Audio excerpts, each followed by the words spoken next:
அமரர் அருட்பணி மார்க் ரெஜீஸ் ராஜநாயகமடிகளாரின் விண்ணக பிறப்பின் முதலாம் ஆண்டு நினைவு நிகழ்வு இப்போது ஆரம்பமாகின்றது.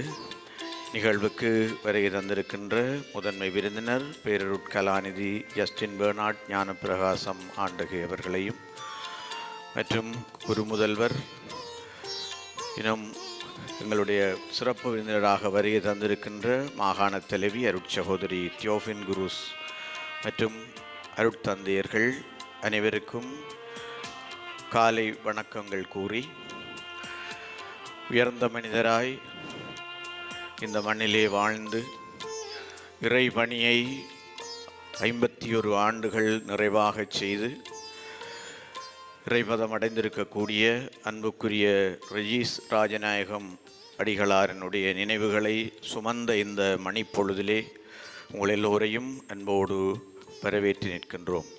முதல் நிகழ்வாக மங்கள விளக்கேற்றல். முதல் விளக்கினை ஏற்றி வைக்குமாறு இன்றைய நிகழ்வின் முதன்மை விருந்தினர் பேரருட்கலாநிதி ஜஸ்டின் பெர்னார்ட் ஞானப்பிரகாசம் ஆண்டகை அவர்களை அழைத்து நிற்கின்றோம். நன்றி. தொடர்ந்து யாழ் மறைமாவட்ட குரு முதல்வர் அருட்பணி PJ ஜெபரட்னம் அடிகளாரை அழைத்து நிற்கின்றோம்.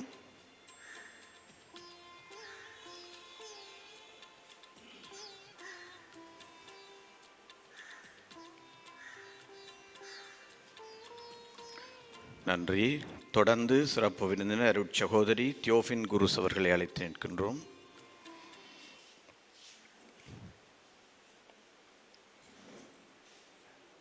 நன்றி. தொடர்ந்து அருட்பணி M. டேவிட் அவர்களை அழைத்து நிற்கின்றோம்.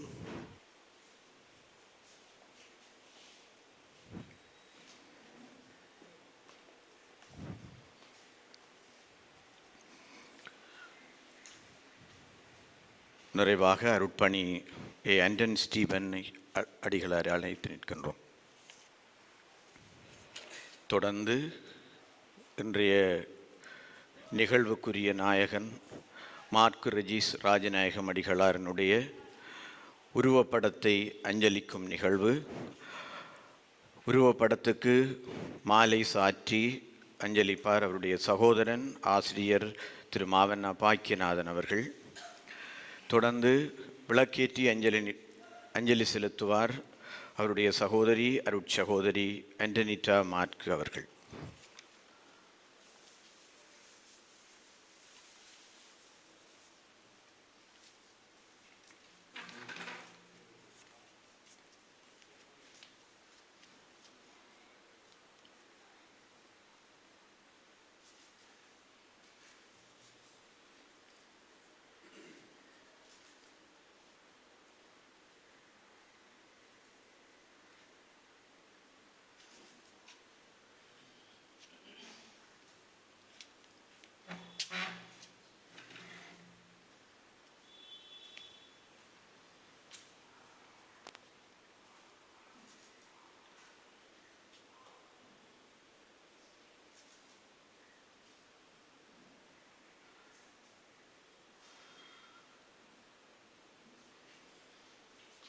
தொடர்ந்து இறைவணக்கத்தில் இணைந்து கொள்வோம். புனித மடத்தினார் சிறிய குறுமட மாணவர்கள் இந்த இறைவணக்கத்தில் எங்களை இணைத்து நிற்பார்கள்.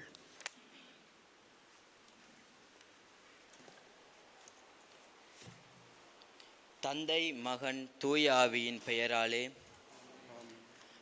அன்பு தந்தையே இறைவா, இறைபணியாற்றி இறந்த அடியார் அமரர் மாற்கு ரெஜீஸ் ராசநாயகம் அடிகளாரின் ஓராண்டு நிறைவிலே அவருக்காக மன்றாடி செபிக்க எம்மை ஒன்று கூட்டிய தயவிற்காக உமக்கு நன்றி கூறுகின்றோம். தான் வாழ்ந்த காலம் சொற்பமெனினும் தன்னிடம் ஒப்படைக்கப்பட்ட பணிகளை இறை வாஞ்சியோடு ஏற்று கடமை கண்ணியம் கட்டுப்பாடுகளை தானும் வாழ்ந்து நாம் வாழ வழிகாட்டியவராக எம் அருத்தந்தை காணப்படுகின்றார். அவர் பலராலும் அன்பு செய்யப்பட்டு எம் நெஞ்சங்களில் உறைந்து மறைபணி ஆற்றிய நல் ஆயனாக இருக்கின்றார். மனமுவந்து அவர் ஆற்றிய பணிகள் அனைத்தும் அனைவராலும் போற்றப்படுகின்ற ஒன்றாகும். எனவே அவரையும் அவர்தம் பணியையும் நன்றி பெருக்கோடு நினைவு கூறும் இந்நிகழ்வானது ஆவியின் ஆசியினால் சிறப்பாக நடந்தேறில அருள் பாலித்தருள வேண்டுமென்று உம்மை மன்றாடுவோம். நாம் அவரோடு இறந்தால் அவரோடு வாழ்வோம், அவரோடு நிலைத்திருந்தால் அவரோடு ஆட்சி செய்வோம். திருத்தூதர் பவுல் தீமோத்தேயுவுக்கு எழுதிய திருமுகத்திலிருந்து வாசகம். நான் இப்போதே என்னை பலியாக படைக்கின்றேன். நான் பிரிந்து செல்ல வேண்டிய நேரம் வந்துவிட்டது. நான் நல்லதொரு போராட்டத்தில் ஈடுபட்டேன். என் ஓட்டத்தை முடித்து விட்டேன். விசுவாசத்தை காத்து கொண்டேன். இனி எனக்கென வைக்கப்பட்டிருப்பது நேரிய வாழ்வுக்கான வெற்றி வாகையே. அதை இறுதி நாளில் ஆண்டவர் எனக்கு தருவார். நீதியான அந்த நடுவர் எனக்கு மட்டுமல்ல, அவர் தோன்றுவார் என விரும்பி காத்திருக்கும் அனைவருக்குமே தருவார். இது ஆண்டவர் வழங்கும் அருள்வாக்கு. இறைவனுக்கு நன்றி.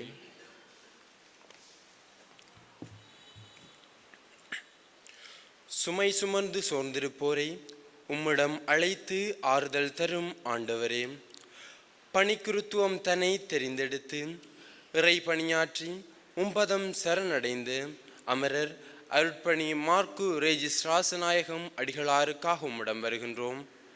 இறைவாம், மறைபரப்ப பல்திசை சென்று பணியாற்றி இளைப்பாறியும் தந்தை உமது பேரின்ப வீடாம் வான் வீட்டில் இன்புற்றிருக்கவும், அவரது பிரிவால் துயரும் அவர்தம் குடும்ப அங்கத்தவர்களுக்கு நீரே ஆறுதலும் தேர்தலுமாக இருந்தருள வேண்டுமென்றும், இன்னும் சிறப்பாக அவருடைய முதலாம் ஆண்டில் அவரின் நினைவாக இடம்பெற இருக்கும் இன்றைய நிகழ்வுகள் அனைத்தையும் நீர்தாமே ஆசீர்வதித்தருள வேண்டுமென்று எங்கள் ஆண்டவரும் உம் திருமகனுமாகிய இயேசு கிறிஸ்து வழியாக உம்மை மன்றாடுகின்றோம். ஆமேன். தந்தை, மகன், தூய ஆவியாரின் பேராலே. தொடர்ந்து வரவேற்புரை நிகழ்த்த அமரர் மார்க்கு ரெஜிஸ் ராசநாயகம் அடிகளாரின் சகோதரியும் ஓய்வு நிலை அதிபருமாகிய அருட்சகோதரி ஆண்டனிட்டா மார்க்கு அவர்களை அன்போடு அழைத்து நிற்கின்றோம். அனைவருக்கும் வணக்கம். இன்றைய நாளிலே யாழ் மறை மாவட்டத்தின் மூத்த குருவாக இருந்து தனது குருத்துவ அர்ப்பண வாழ்வை 50 ஆண்டுகளாக நிறைவாக வாழ்ந்து அமரத்துவம் அடைந்த அருட்பணி ரெஜிஸ் ராஜநாயகம் அடிகளாரின் விண்ணக பிறப்பின் முதலாம் ஆண்டை நினைவு கூற அவரது குடும்பத்தினராக நாம் அனைவரும் ஒன்றாக இணைந்து உங்களுக்கு விடுத்த அழைப்பை ஏற்று பெரும் மனதுடன் வருகை தந்திருக்கும் எமது அன்புக்கும் பெரும் மதிப்புக்கும் உரிய யாழ் மறைமாவட்ட ஆயர் அதிவந்தனைக்குரிய ஜஸ்டின் பெர்னாட் ஞானப்பிரகாச மாண்டகை அவர்களே, யாழ் மறை மாவட்டத்தின் குரு முதல்வர் மதிப்புக்குரிய ஜெபரட்னம் அடிகளாரே, எமது யாழ் திருக்குடும்ப கனியர் சபையின் அன்பிற்கும் மதிப்புக்கும் உரிய மாகாண தலைவியர் சகோதரி தியோஃபன் குரூஸ் அவர்களே, அகவொளி குடும்ப நல நிலையத்தின் இயக்குனரும் இந்நூலின் படைப்பின் பொறுப்பாளருமாகிய மதிப்புக்குரிய அருட்பணி இமானுவல் டேவிட் அடிகளார் அவர்களே, இன்றைய நிகழ்விற்கு தலைமை தாங்குகின்ற திருவாளர் திருமறை கலாமன்றத்தின் உதவி இயக்குனரும் கல்வி அதிகாரியுமான திருவாளர் ஜோன்சன் ராஜ்குமார் அவர்களே, இன்றைய நிகழ்வின் முக்கிய பகுதியான நூல் நயப்பை பெருமனத்துடன் ஏற்று ஆற்ற வந்திருக்கும் புனித சவேரியார் கூறுமடத்தின் விரிவுரையாளர் அருட்பணி ரவிராஜ் அடிகளார் அவர்களே, அமரத்துவம் அடைந்த அருட்தந்தை அவர்களின் வாழ்வை நினைவுகூர வந்திருக்கும் மதிப்புக்குரிய அருட்தந்தையர்களே, என் அன்பின் அருட்சகோதரிகளே, என் சகோதரனின் வாழ்வோடு பயணித்து அன்பை பகிர்ந்து கொண்ட அன்புள்ளங்களே, அன்பு உறவுகளே, அகவொளி நிலையத்தின் உதவி இயக்குனரே, அவரது குழுமத்தினரே, எமது கிராமத்தின் பல ஆலயங்களைச் சேர்ந்த பங்கு மக்களே, இந்நூலுக்கு உருவம் தந்த ஜேஸ் அச்சகத்தின் உரிமையாளர் அவர்களே, உங்கள் அனைவரையும் இன்றைய நாளிலே அமரர் அருட்பணி ரெஜிஸ் ராஜநாயகம் அடிகளாரின் விண்ணக பிறப்பின் ஓராண்டு நிறைவின் நினைவு கூறல் நிகழ்வில் கலந்து கொள்ளுமாறு எமது குடும்பத்தின் ஒவ்வொரு அங்கத்தவர்கள் சார்பாகவும் இந்த வேளையிலே அன்போடு கரங்கூப்பி உங்களை வரவேற்று நிற்கின்றேன். நன்றி. வரவேற்புரையை தொடர்ந்து தலைமையுரை. இன்றைய நிகழ்வுக்கு முதன்மை விருந்தினராக இந்த அரங்கை அலங்கரிக்கின்ற பேரருட் கலாநிதி ஜஸ்டின் பெர்னாட் ஞானப்பிரகாசம் ஆண்டகை அவர்களே, குருமுதல்வர் அருட்பணி பிஜே ஜெபரட்னம் அடிகளாரே, மாகாண திருக்குடும்ப கன்னியர் சபையின் மாகாண தலைவி அருட்சகோதரி தியோஃபின் குரூஸ் அவர்களே, மற்றும் இந்த அரங்கிலே இருக்கின்ற அன்புக்குரிய அருட்தந்தை டேவிட் அடிகளாரே, அருட்தந்தை ஆண்டன் ஸ்டீபன் அடிகளாரே, மற்றும் இந்த அரங்கிலே இருக்கின்ற மூத்த குருக்களே, அருட்சகோதரிகளே, மாற்கு ரெஜீஸ் ராஜநாயம் அடிகளாரனுடைய குடும்பத்தினரே, நண்பர்களே, உங்கள் அனைவருக்கும் காலை வணக்கம். ஒரு நினைவுகளிலே இந்த நேரத்திலே எல்லோருடைய மனங்களிலும் பதிந்து நிற்கக்கூடிய ரெஜீஸ் ராஜநாயகம் அடிகளார் நினைவுகளை சுமந்து நிற்கின்ற இந்த பொழுதிலே இந்த நிகழ்வுக்கு தலைமை தாங்குகின்ற ஒரு சந்தர்ப்பத்தை தந்த அவருடைய குடும்ப உறுப்பினர்கள் அனைவருக்கும் என்னுடைய நெஞ்சு நிறைந்த நன்றிகளை தெரிவித்து நிற்கின்றேன். இந்த நிகழ்வுக்கு நான் பொருத்தமோ எனக்கு தெரியவில்லை, ஆனால் அவர்களுடைய குடும்பத்தோடு ஏதோ ஒரு வகையிலே எனக்கு ஒரு நீண்ட காலமாக இந்த தொடர்புகள் இருந்திருக்கின்றன. ஒன்று, இந்த பத்திரிசியார் கல்லூரியிலே நாங்கள் வணிகக் கல்வியை கற்றது அன்புக்குரிய பாக்கியநாதன் அவர்களிடம். அதே போல் திருக்குடும்ப கன்னியர் மடத்திலே நான் ஆசிரியராக அருட்சகோதரி அண்டனிட்டா மாற்கு அவர்களின் கீழ் சில வருடங்கள் பணியாற்றி இருக்கின்றேன். அதைவிட அமரர் மாற்கு ரெஜீஸ் ராஜநாயகம் அடிகளார் எங்களுடைய நாரந்தனை பங்கிலே பங்கு தந்தையாக இருந்த காலத்திலே 80களிலே அவரோடு ஏற்பட்ட அந்த நெருங்கிய உறவு பின்னர் விடுபட்டு போயிருந்தாலும் யாழ்ப்பாணம் நாங்கள் வந்ததற்கு பின்னர் திருமறை கலாமண்டத்தோடும் அவருக்கு இருந்த உறவுகளோடு மிக நெருக்கமாக இருந்த காலங்கள் அதிகம். எனவே இந்த சூழலிலே இந்த நிகழ்வுக்கு தலைமை தாங்க கிடைத்த பேருக்காக அவர்களுக்கு நன்றி கூறிக்கொண்டு, இந்த மண்ணிலே வாழ்ந்து செல்பவர்கள் பல நூறு கோடி. வாழ்பவர்கள் எல்லோருமே நினைவு கூறப்படுவதில்லை. எல்லோருமே பலர் மண்ணிலே மறைந்த உடனேயே அவர்களுடைய நினைவுகளும் மறைந்து விடுகிறது. ஆனால் சிலர் மறைந்தாலும் வாழ்ந்து கொண்டிருக்கிறார்கள். அந்த வகையிலே அமரர் மாவண்ணா ரெஜீஸ் ராசநாயகம் அடிகளார் உண்மையிலேயே மனங்களிலே வாழ்ந்து கொண்டிருப்பார் என்று நான் நினைக்கின்றேன். நான் கண்ட அமரர் ரெஜிராஜநாயகம் அடிகளார் அவருடைய ஒரு சில பக்கங்கள்லாம் எனக்கு தெரியக்கூடியதாக இருந்திருக்கலாம். நாரந்தனை மண்ணிலே அவர் பணியாற்றிய காலத்திலே எங்களோடு நாங்கள் அப்போது பீட பிரசாரர்களாக கோயிலுக்கு உதவுபவர்களாக இருந்தோம். எங்களோடு மிக நெருக்கமாக இருந்தார். எங்களுடைய குடும்பத்தோடும் நெருக்கமாக இருந்தார். நாரந்தனையிலே சம்பேதிரு சம்பாவிலு ஆலயம்தான் எங்களுடைய பிரதான கோயில். ஆனால் எங்களுடைய இடம் வடக்கு நாரந்தனையிலே லூர்து மாதா ஆலயம். அங்கே ஒரு சிறிய குழுமம்தான் நாங்கள். அந்த சிறிய குழுமத்தில் உள்ள எல்லோரோடும் அவர் மிக நெருக்கமாக இருந்தார். அந்த குடும்பங்கள் எல்லாவற்றோடும் அவருக்கு மிக நெருக்கமான தொடர்பு இருந்தது. அந்த காலகட்டம் மறக்க முடியாத ஒன்று. நாரந்தனையிலே ஒரு சவால் மிகுந்த காலத்திலே தான் அவர் பணியாற்றினார். அவருடைய காலத்தோடு அந்த கோயில் சில காலம் பூட்டப்பட்டது. அங்கே ஒரு சாதிய பிரச்சனை ஏற்பட்டு சுருவம் தூக்குவதிலே ஏற்பட்ட ஒரு முரண்பாடு. அப்போது நாங்கள் சிறியவர்கள், ஆனால் அதை நின்று பார்த்து கொண்டிருந்தோம்.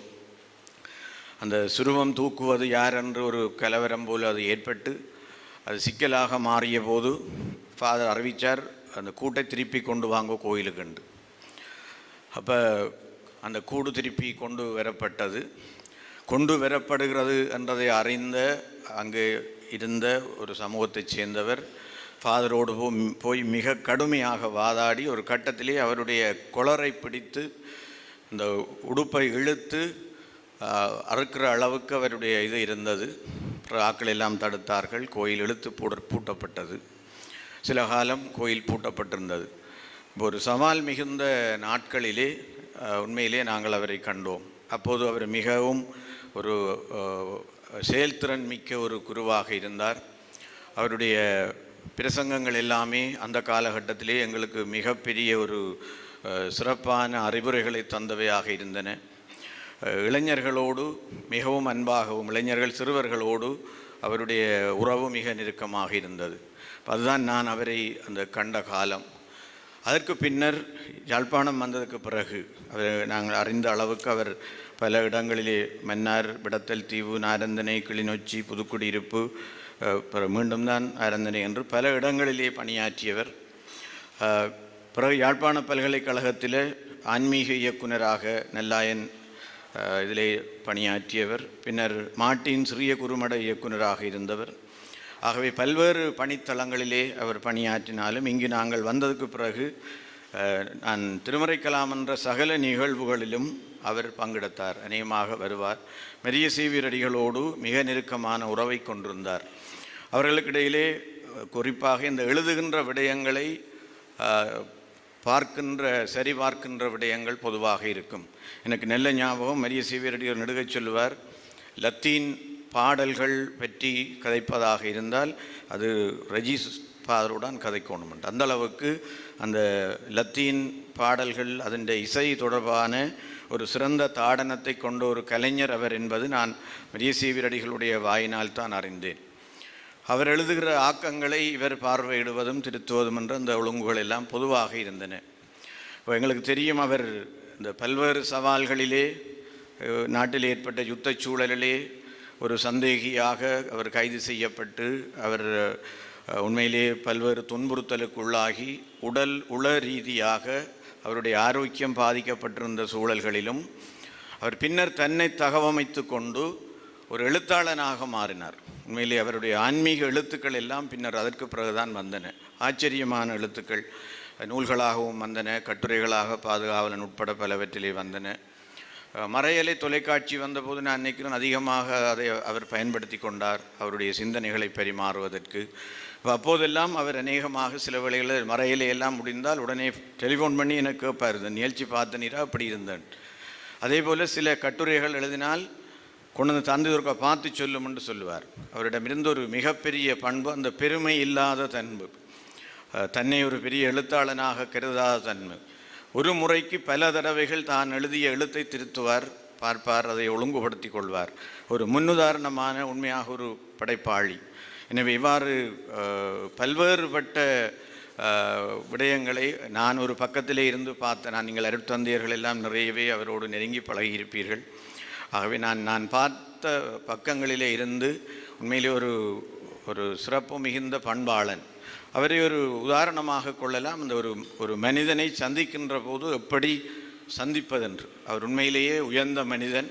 அவர் தெரிஞ்ச ஒரு ஆளை அல்லது முக்கியமான ஒரு ஆளை சந்திக்க குனிஞ்சு வாய் நிறைய பல்லாக சிரித்து தன்னுடைய ஒரு முழுமையான அன்பை வெளிப்படுத்தித்தான் கதைப்பார். அது ஒரு வித்தியாசமான அணுகுமுறை. எல்லாருக்கும் அதில் ஒரு ஈர்ப்பு வரும். அதனை யாழ்ப்பாண பல்கலைக்கழகத்திலே ஒரு நாடகத்திலே ஒரு நையாண்டித்தனமாக கூட பயன்படுத்தினார்கள். ஆனால் அது அவரிடம் இருந்த ஒரு உண்மையான அந்த உறவை பகிர்ந்து கொள்ளுகின்ற முறை இறுதி வரைக்குமே அவரிடம் அது இருந்தது. மற்றது அவர் எத்தனையோ பேருக்கு தெரியாமல் உதவி செய்தவர் என்பது எங்கள் எல்லோருக்கும் தெரியும். அவரிடம் இருந்த பல்வேறுபட்ட பண்புகளை நாங்கள் தரிசித்திருக்கிறோம். எனவே ஒரு வருடம் ஆயிற்று அவர் மறைந்து. ஆனால் தனக்கு தரப்பட்ட இந்த இறை பணியை ஒரு குருவாக வந்ததற்கு பின்னர் நிறைவாக ஆற்றியவர், தன்னால் இயலும் வரைக்கும் ஆற்றியவர்.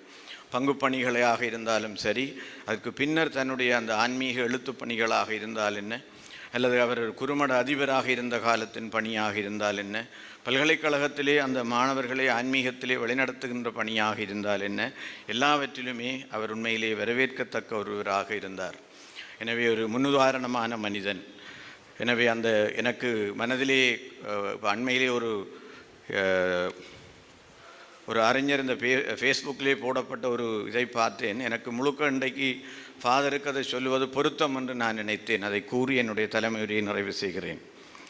ஒரு மனித நேயம் என்றதுக்கு அவர் சொன்ன ஒரு விஷயம், துடித்தெழும்பும் தூயமனம், கனிந்து நோக்கும் கருணை குணம், கொடுத்துதவும் கொடையுள்ளம், எடுத்து இயம்பும் நல்லிணக்கம், பணிந்துரைக்கும் சொல்லடக்கம், மகிழ்ந்து உவக்கும் மனோபாவம், அறம் பரப்பும் ஆன்ம ஒழுக்கம், இவற்றால் சிறந்துயரும் மனிதநேயம். ஆகவே ஒரு மனிதநேயம் மிக்க ஒரு அருட்தந்தையை நாங்கள் சந்தித்திருக்கிறோம் என்று கூறி என்னுடைய தலைமை உரையை நிறைவு செய்து கொண்டு தொடர்ந்து அஞ்சலி உரை ஆற்றுவதற்கு அகவொளி உளநல நிலையத்தினுடைய இயக்குனர் அருட்பணி எம் டேவிட் அடிகளாரை அன்போடு அழைத்து நிற்கின்றேன்.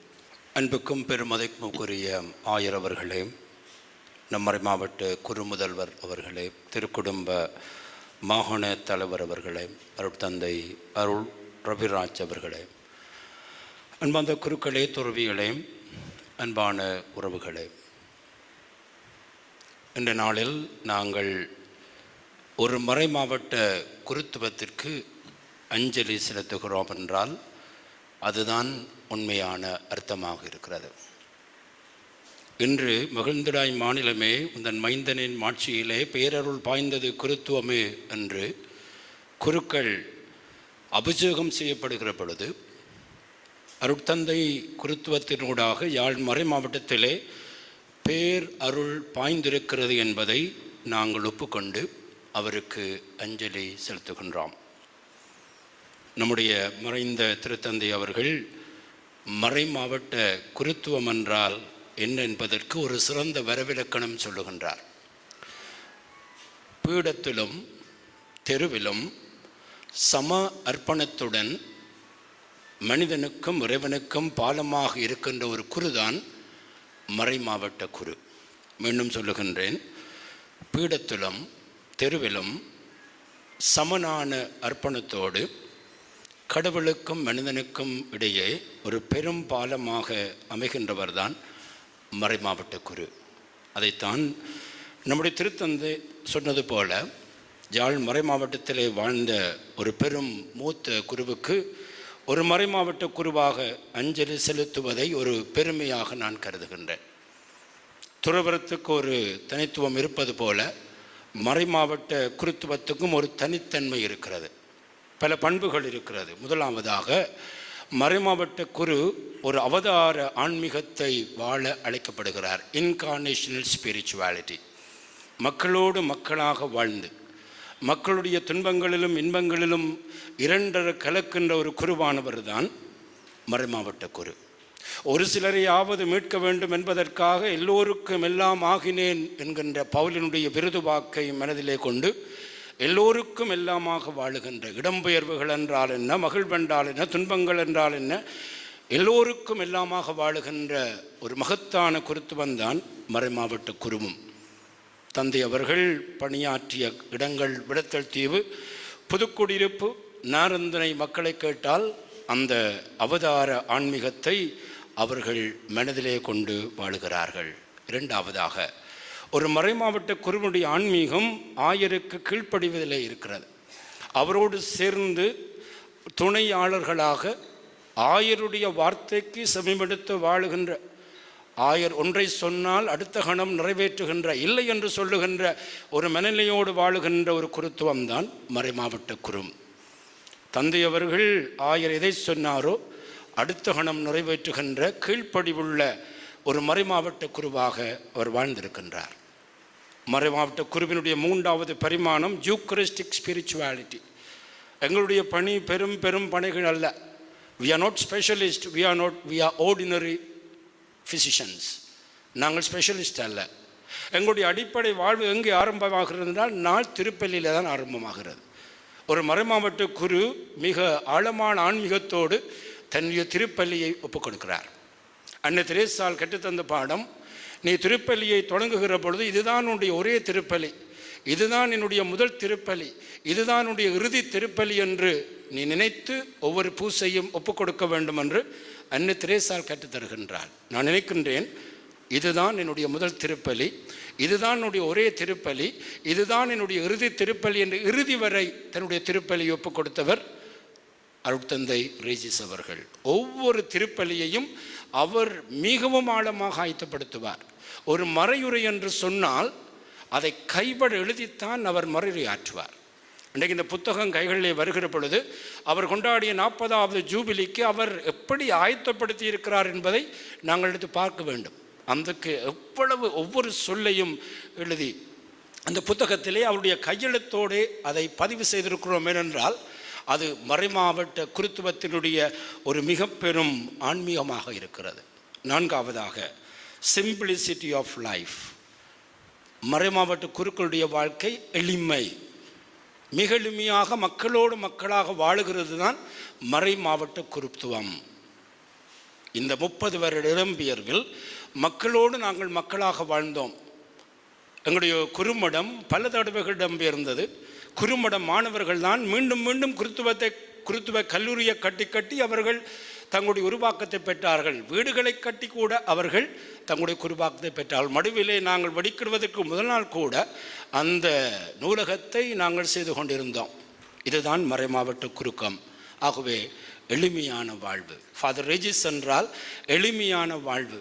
சிறப்பாக திருச்சபை சொல்லுகின்ற ஏழைகள் சார்பு நிலை, option for the poor, preferential option for the poor என்று திருத்தந்தை பிரான்சிஸ் அடிக்கடி சொன்ன வாழ்க்கையை தன்னுடைய வாழ்வாக்கியவர் அருட்தந்தை ரெஜிஸ் அவர்கள். ஆகவே அன்பார்ந்தவர்களே, இப்படியான ஒரு ஆழமான குருவுக்காக நாங்கள் இன்று அஞ்சலி செலுத்துகிறோம். ஒரு முறை ஒரு மறைக்கல்வி அந்த படிப்பிலே ஒரு மறையாசிரியர் இயேசுவை அறிமுகப்படுத்துகிறார். அவர் அன்பானவர், அவர் பண்பானவர், ஏழைகளோடு வாழ்பவர், நெற்செய்தி அறிவிப்பர் என்றெல்லாம் சொல்லி கொண்டு போய் யாரை பற்றி பேசுகிறேன் என்று கேட்ட பொழுது 2 வயது பிள்ளை, 2ஆம் வகுப்பு பிள்ளை சொன்னது, நீங்கள் எங்களுடைய பங்கு தந்தையை பற்றி பேசி கொண்டிருக்கிறீர்கள். அதுதான் மறைமாவட்ட குருத்துவம். இயேசுவுடைய சாயலாக வாழ வேண்டிய ஒரு குருத்துவம். அதை மிகவும் அப்பழுக்கில்லாமல் வாழ்ந்தவர் தான் அருட்தந்தை ரெஜிஸ். இறுதியாக என்னுடைய ஒரு அனுபவத்தோடு முடிக்க விரும்புகின்றேன். நான் சிறிய குறும்படம் போன பொழுது ஃபாதர் ஸ்டீஃபன் ராஜ் என்னோடு இணைந்தார். மன்னார் மறை மாவட்டத்தினுடைய குரு ஸ்டீஃபன் ராஜ். 5 மணிக்கு குறுமட மணி அடிக்கும். நாங்கள் எழும்பி பல்லு துளக்க போகணும். ஸ்டீஃபன் ராஜ் 4:45 எழும்பி இப்படி இருப்பார். பட்பொடி தான் போடுவார். பட்பொடிதில் இருக்கும். 4:45 இப்படி தான் இருப்பார். நாங்கள் 5 மணிக்கு அடித்து 5:10 ஒரு மாதிரி முறிஞ்செழும்புறோம். இதெல்லாம் இந்த மனுஷன் 4:45 கிளம்பி இப்படி இருக்குன்னு பார்த்தால் அவரை வளர்த்தது ரெஜிஸ். 5 மணிக்கு மணி அடிக்க முடியாது, 4:45 நீ இருக்கணும் என்று படிப்பிச்சபடியால் 4:45 எழும்பி கட்டில் இருந்து இப்படி தான் இருக்கும். 15 நிமிஷம் மனுஷனுக்கு எப்போ மணி அடிக்கும் அந்த வாளியை தூக்கிக்கொண்டு போவோம்ன்ட்டு. கடமை, கண்ணியம், கட்டுப்பாடு, இதுதான் அவருடைய வாழ்வின் இலக்கணம். அதை வாழ்ந்தது மாத்திரமல்ல, மற்றவர்களும் கற்றுக் கொடுத்தார். இறுதியில் ஒரு மறைமாவட்ட குரு என்கின்ற வகையிலே என்னுடைய வாழ்வின் மிக உயர்ந்த குருவாக, வழிகாட்டியாக, அவரை பார்த்து நாங்கள் மறைமாவட்ட குருத்துவம் என்றால் என்ன என்று கேட்கக்கூடிய வகையிலே வாழ்ந்த ஒரு குருவானவர் நித்திய அழைப்பாற்றியை அவரை கொடுக்க வேண்டும் என்று மறைமாவட்ட குருக்களாக சபிக்கிறோம். புனித மொனிகா சொல்லி இருக்கின்றார். அவர் சாகிற பொழுது பிள்ளைகள் கேட்டார்கள், எங்கே உம்மை புதைக்க வேண்டும் என்று. ஒரு பெரிய ஞானத்தை கற்றுக் கொடுத்தால், bury me where you will but remember me at the altar. நீ எங்கே என்னை புதைக்கிறாய் என்பது எனக்கு பிரச்சனை அல்ல, ஒவ்வொரு நாளும் அந்த பலிப்பீடத்தில் என்னை நினைத்துக்கொள். மறைமாவட்ட குருக்களாகிய நாங்கள் ஒவ்வொரு நாளும் அந்த குருவை, உயரிய குருவை, தன்னுடைய மறைமாவட்ட குருத்தத்தை வாழ்ந்து எங்களுக்கு வழியாட்டிய குருவை நாங்கள் எங்களுடைய பீடத்தில் ஒவ்வொரு நாளும் நினைவு கூறுவோம் என்று கூறி என்னுடைய அஞ்சலியுரை முடிக்கின்றேன். நன்றி, வணக்கம்.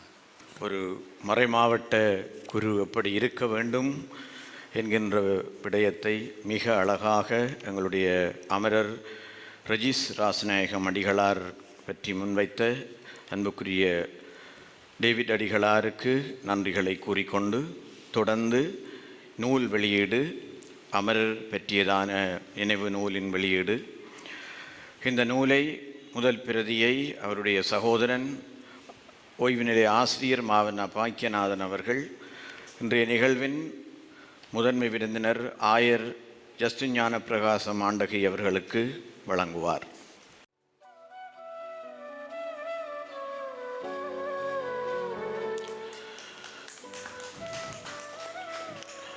தொடர்ந்து சிறப்பு பிரதிகள் மேடையிலே இருப்பவர்களுக்கு வழங்கப்படும்.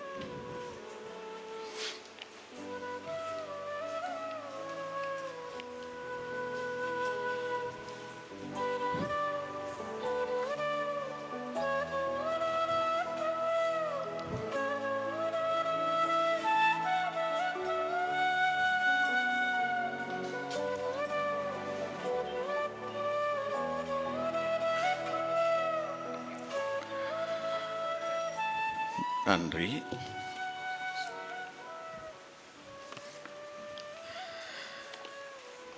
தொடர்ந்து நூல் நயப்புரை நிகழ்த்த புனித சவேரியார் குறுமட விரிவுரையாளர் அருட்பணி டி ரவிராஜ் அடிகளாரை அன்போடு அழைத்து நிற்கின்றோம்.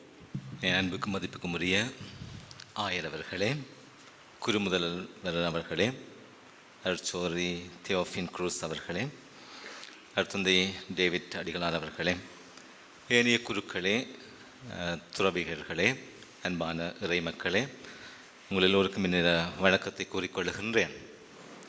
இந்த வேளையிலே நான் அருட்சோதரண்டி ஆண்டனிஸ்டா அவர்களுக்கு நன்றி கூற விரும்புகின்றேன்.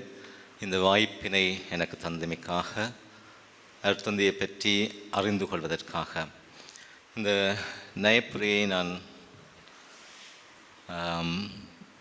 ஆற்ற முனைகின்ற இந்த வேளையிலே அவருடைய இந்த புத்தகத்தை வாசிக்கின்ற ஒவ்வொரு கணத்திலேயும் எனக்கு ஒன்று இந்த கடைசி இந்த தொகுப்பு என்னுடைய நேரத்திலே நேற்றைய நாள் தான் கிடைக்கப்பட்டது. அதுக்கு முன்பாக எனக்கு பிடிஎஃப்ல வந்தது. 2-3 தடவைகள் அதை வாசிக்கின்ற வாய்ப்பு கிடைத்தது. ஒவ்வொரு ஆக்கத்தையும் பார்க்கின்ற பொழுது அந்த ஆக்கம் என்னுடைய வாழ்விற்கு ஏதோ ஒன்றை சொல்லி கொண்டிருந்தது போல இருந்தது. அந்தளவுக்கு அருட்தந்தையை அனுபவித்து எழுதிய ஆக்கங்களாக பார்க்கின்றேன். எனவே ஒவ்வொரு ஆக்கத்திற்கும் நான் முதலிலே அவர்களுடைய எழுத்துக்கு மதிப்பு கொடுக்கின்றேன். அவருடைய இந்த மலர், இந்த நினைவு மலரை நான் எடுத்து பார்க்கின்ற பொழுது இங்கே உங்களுடைய கைகளிலே கிடைக்கும் நினைக்கின்றேன். இந்த அட்டை பக்கங்கள் முதலாவதும் இறுதியானதுமாக இருக்கின்றது.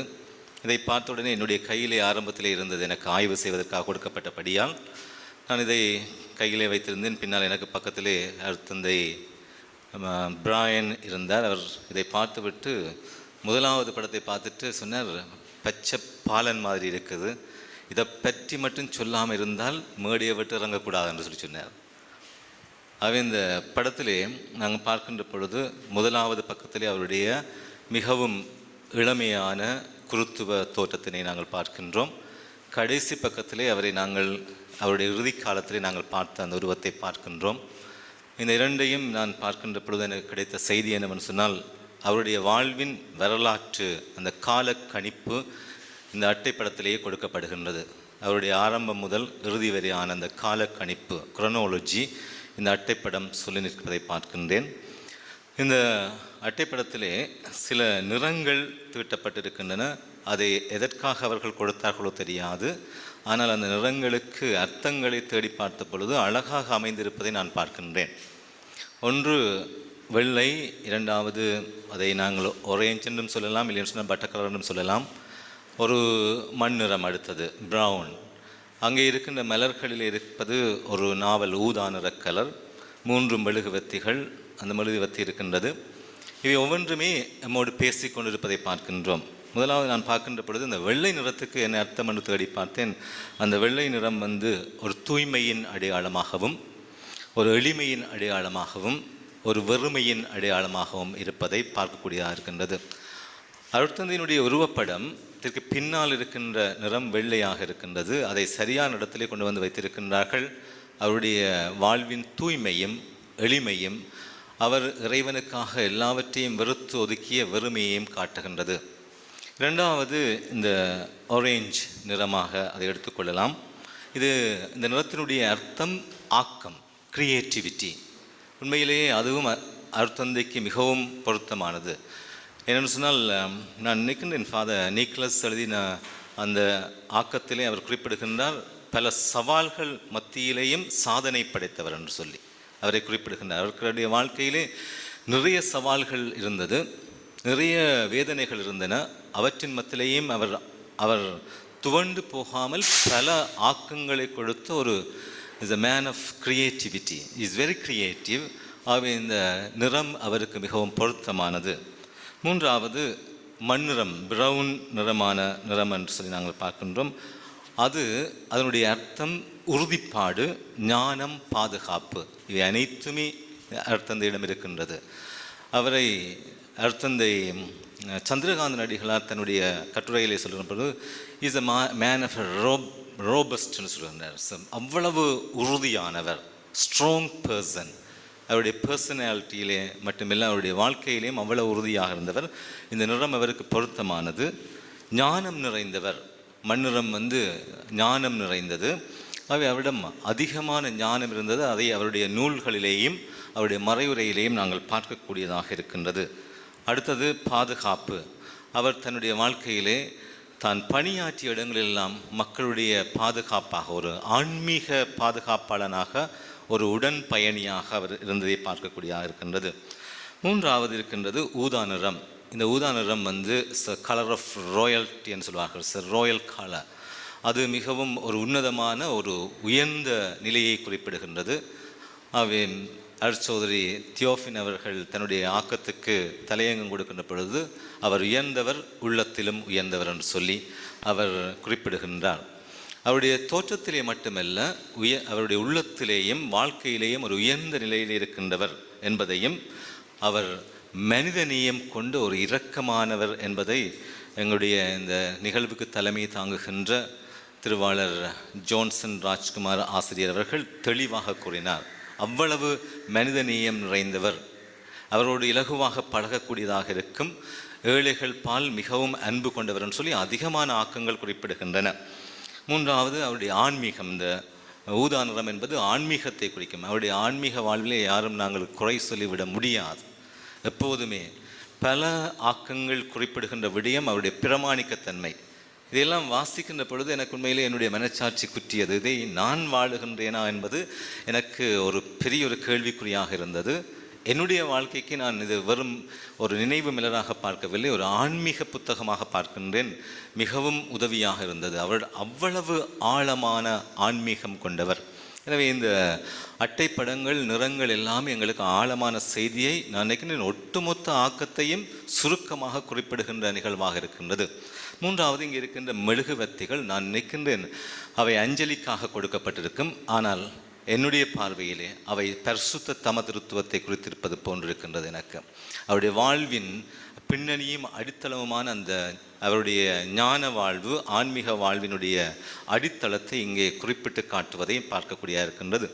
அடுத்தது மலர்கள். அங்கே இந்த மலர்கள் அவருடைய புன்னகையின் அடையாளமாக இருக்கும். அவருடைய முகத்திலே புன்னகை நாங்கள் பார்ப்போம்னு சொன்னால் ஆரம்பத்திலிருந்து கடைசி வரையும் அவருடைய புன்னகையோடு தான் அவர் வாழ்ந்தார். ஃபாதர் ஜேந்தன் பேச்சக் தன்னுடைய ஆக்கத்திலே குறிப்பிடுகின்றார், his smile speaks his transparency என்று சொல்லி. His smile speaks his spirituality and openness. அவருடைய அந்த புன்னகை அவ்வளவு வாழ்வின் அர்த்தத்தை கொடுக்கின்றது. இவற்றின் அப்பால் நான் உண்மையிலேயே முதலாவது நான் இந்த ஆக்கங்களை சேகரித்த எங்களுடைய அருட்சோதரிக்கு உண்மையிலேயே நான் பாராட்டுக்களை தெரிவித்துக் கொள்கின்றேன். என்னென்னு சொன்னால் சாதாரணமாக ஆக்கத்தை தேடி எடுப்பது என்பது இலகுவான விடயம் அல்ல. ஒரு ரயில் கோலத்தை வெளிக்கின்ற பொழுது கூட நாங்கள் படுகின்ற கஷ்டம் எங்களுக்கு தெரியும். இவ்வளவத்தையும் தேடி பிடித்து அவர் எடுத்து அதை நன்றாக தொகுத்து அந்த வேலைப்பாடுகளை தாங்கி நின்ற அகவழி குழுமத்துக்கு என்னுடைய பாராட்டுக்களை கூறி நிற்கின்றேன். ஃபாதர் டேவிட்டும் அவருடைய இணைந்த குழுக்களும் இணைந்து மிகவும் அழகாக அதை தொகுத்திருக்கின்றார்கள். அதே வேளையிலே அச்சிடப்பட்டிருப்பது JS பிரிண்டர்ஸ் அவர்களுக்கும் என்னுடைய வாழ்த்துக்கள். மிகவும் அழகான முறையிலே அச்சிடப்பட்டிருக்கின்றன. ஆக்கங்கள் என்று சொல்லி வருகின்ற பொழுது நீங்கள் கொஞ்சம் பொறுமையாக கேட்க வேண்டும். நான் ஒவ்வொரு எழுத்துக்கும் நான் முக்கியத்துவம் கொடுக்கின்றேன். முதலாவது ஆக்கமாக ஆயர் அவர்களுடைய இரங்கல் செய்தியிலே அவருடைய இயல்பாகிய அவருடைய நகைச்சுவை பண்பை மிகவும் தெளிவாக சுருக்கமாக குறிப்பிடுகின்றார். தனது அமைதியான இயல்புக்குள்ளும் நகைச்சுவை கதைகளினால் மற்றவர்களை மகிழ்ச்சிப்படுத்துபவர், என்றும் தன்னிலே அவர் கண்டிப்பாயிருப்பவர். மற்றவர்களிடம் இல்லை, தன்னிலே கண்டிப்பாக இருக்கின்ற ஒருவர். அவருடைய நகைச்சுவையிலே எல்லோரையும் மகிழ்விக்கின்ற அவ்வளவு நகைச்சுவை பண்பு அவரிடம் இருக்கின்றது. இந்த நகைச்சுவை பண்பை பற்றி ஃபாதர் பிளேந்திரன் 2 ஆர்டிக்கல் எனக்கு முதல் வருகின்ற பொழுது வந்தது. அதிலே ஒன்று தான் இப்பொழுது இங்கே இருக்கின்றது. அவர் ஒன்றை மட்டும்தான் பிரசுரிக்க சொல்லி இருக்கின்றார். ஆனால் எனக்கு பிடித்தது அவர் அந்த ஆர்டிக்கல், முதலாவது ஆர்டிக்கல் எடுக்கப்பட்டு விட்டது. அதிலே இருக்கின்ற விடயம் அவர் சொல்லுகின்றார். அங்கே நான் பிறகும் குறிப்பிடுவேன். அவருடைய விகடத்தன்மையை, அவருடைய அந்த விகடத்தன்மையை புரிந்து கொள்வது கஷ்டம். அதற்கென்று ஒரு அறிவு வேண்டும் என்று சொல்லி குறிப்பிடுகின்றார். ஃபாதருக்கு ஞாபகம் இருக்குமோ தெரியாது, ஃபாதர் குறிப்பிட்டிருந்தார். அவருடைய விகடத்தன்மையை புரிந்து கொள்வதற்கு ஒரு அறிவு வேண்டும். அவ்வளவு அவருடைய அந்த நகைச்சுவையான பேச்சுக்குள்ளேயும் ஆழமான ஒரு அர்த்தம், ஞானம் நிறைந்திருக்கும் என்று சொல்லி குறிப்பிடுகின்றார். எங்களுடைய முன்னாள் ஆயருடைய மனப்பதிவுகள் பாருங்கள். அவருடைய மதிப்பீடு இவரை பற்றி எப்படி இருக்கின்றன்னு சொன்னால், நான் ஆயராக பணியாற்றிய காலத்தில் எனது குருத்துவ குழாமில் தான் தெரிந்து கொண்ட குருத்துவத்தை அர்த்தமாக நேசித்து அதற்கு பிரமாணிக்கமாக இறுதி வரை வாழ்ந்து மறைந்த ஆகச்சிறந்த இறை பணியாளர்களில் இவரும் ஒருவர் என்பதை நான் குறிப்பிடுகின்றேன். அவர் அவ்வளவு தூரம் அவரை மதிப்பிட்டு வைத்திருக்கின்றார். இங்கே மிகவும் உயர்ந்தவர், என் உள்ளத்தில் உயர்ந்தவர் என்று சொல்லி அருட்சகோதரி தியோஃபின் குரூஸ் அவர்கள் எழுதியிருக்கின்றார். இயேசுவோடு உடன் பயணிக்க உண்மை சீடனாக சிலுவையை சுமந்து கொண்டு இயேசுவை பின் செல்ல சிலரே உண்டு. எல்லோரும் வாழ்வது சரியான கடினம். அந்த சிலருக்குள் இவரும் ஒருவர் என்று அவர் சொல்லாமல் சொல்லி நிற்கின்றார் தன்னுடைய ஆக்கத்திலே. மூன்றாவதாக நான் பார்க்கின்ற நான்காவது, father Regis Rajnayam, a priest with an extraordinary personality with his very ordinary character என்று சொல்லி அருட்பணி ஜெயந்தன் பச்சக் அமதி அடிகளால் எழுதியிருக்கின்றார். நான் ஏற்கனவே குறிப்பிட்டிருக்கின்றேன். அவர் சொல்லுகின்றார், he was deep and silent, very deep and silent. By saying that he was more human, he indirectly expresses Father Regis' deep spirituality in understanding others. Moreover, Father Jayandan Pachak also mentions that his simple smile speaks of his transparency. இதய அஞ்சலி father நீக்லஸ் குறிப்பிடுகிறார். நான் ஏற்கனவே குறிப்பிட்டு விட்டேன். அவர் சாதனைக்குள்ளும் வேதனைகளுக்கு மத்தியிலும் சாதனை படைத்தவராய் ஒரு துன்புறும் ஊழியனாக தனது குருத்துவத்திற்கு அர்த்தம் கொடுத்தவர். அவர் ஒரு துன்புறும் ஊழியன் என்று சொல்லி அவரை காண்கின்றார். ஒவ்வொரு குருவும் ஒவ்வொரு கிறிஸ்தவனும் துன்புறும் ஊழியன் என்பதை நாங்கள் மறந்துவிட முடியாது. அடுத்ததாக ஃபாதர் டேவிட் எழுதிய ஆர்டிக்கலை நாங்கள் பார்க்கின்றோம். அதிலே அவர் குறிப்பிடுகின்றார், அவருடைய வாழ்க்கை முழுவதுமே ரூட்டட் இன் கிரைஸ்ட். அவர் கிறிஸ்டாலஜி படிப்பித்தது மாத்திரமல்ல, அந்த கிறிஸ்டாலஜியை, கிறிஸ்தியலை தன்னுடைய வாழ்வாக கொண்டிருந்தார். The whole life is rooted in Christ என்று சொல்லி மிகவும் அழகாக கூறுகின்றார். அடிகளாரை பற்றி என் மனதில் தாங்கிய வரலாற்று நினைவு துளிகள் என்று சொல்லி பணி சூசைநாதன் குறிப்பிடுகின்றார். அவருடைய பணி வாழ்வின் வெற்றி என்ன என்று சொல்லி இங்கே குறிப்பிடுகின்றார். இல்லத்தரிசிப்பு, தவறாமல் திருப்பலிகளை ஒப்புக் கொடுப்பதும், மக்களோடு மக்களாக பல விடயங்களை பற்றி கலந்து ஆலோசிப்பதும் அவரது பங்கு பணியின் வெற்றி என்று சொல்லுகின்றார். அவர் மற்றவருடைய கருத்துக்களை மதிக்கின்ற ஒரு மனிதனாக நாங்கள் பார்க்கின்றோம். குருத்துவத்தை குறையின்றி வாழ்ந்த என் சகோதரன் பாக்கியநாதன் சார் அவர்கள் எழுதுகின்ற இந்த இதிலே நான் நினைக்கின்ற எல்லா குருக்களுக்கும் ஒரு செய்தியை கொடுத்திருக்கின்றார். அங்கே ஆழமாக ஒரு சிறந்த குருவின் உருவாக்கம் நல்ல குடும்ப பின்னணியே என்பதனை இங்கே அவர் கோடிட்டு காட்டுகின்றார். ஒரு குருவை உருவாக்குவது குடும்ப பின்னணி என்பதை குறிப்பிடுகின்றார். பூரணப்படுத்தப்படாத பத்திரத்தில் அதை கோடிட்டிருக்கின்றார்.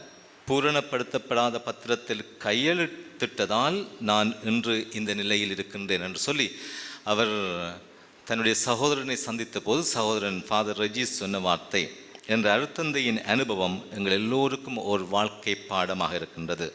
ஆடம்பரமல்ல, பணிவாழ்வே முக்கியம் என்று அமைதியாக, எளிமை என்றால் என்ன என்பதை எங்கள் எல்லோருக்கும் வாழ்ந்து காட்டிய நல்லதொரு ஆசானாக நாங்கள் அவரை பார்க்கின்றோம் என்று சொல்லி பார்க்கின்றார். இவ்வாறு நாங்கள் நினைக்கிற பல ஆக்கங்கள் இருக்கின்றன. A priest intensely human, Father Damien எழுதுகின்றார். Father Regis had a listening heart and deep love for the poor. அவருடைய வாழ்க்கை சுருக்கத்தை சொல்லுகின்றார். அவருக்கு very listening heart and deep love for the poor. ஏழைகளோடு தன்னை அடையாளப்படுத்தியவர் என்று சொல்லி குறிப்பிடுகின்றார். இது அவருடைய வாழ்வின் மிகவும் தெளிவான ஒரு பகுதியாக இருக்கின்றது. A life of discipline, wisdom and faith, Father Dination எழுதியிருக்கின்றார். அங்கே அவர் குறிப்பிடுகின்ற பொழுது where Father Dination speaks of his qualities, particularly of his spiritual and intellectual depth. அவருடைய ஆன்மீக, அவருடைய சிந்தனை தெளிவும் ஆழத்தையும் பற்றி மிகவும் துல்லியமாக குறிப்பிடுகின்றார். உங்கள் நினைவில் திருமதி யசிந்தா கிளாஸ்டர் எழுதிய அந்த இதிலே அவர் குறிப்பிடுவது, எந்த சூழலிலும் கலகலப்பாக பேசும் பழக்கம், நேரம் தவறாமை, முன்னாயத்தம் உங்களின் வழக்கம்.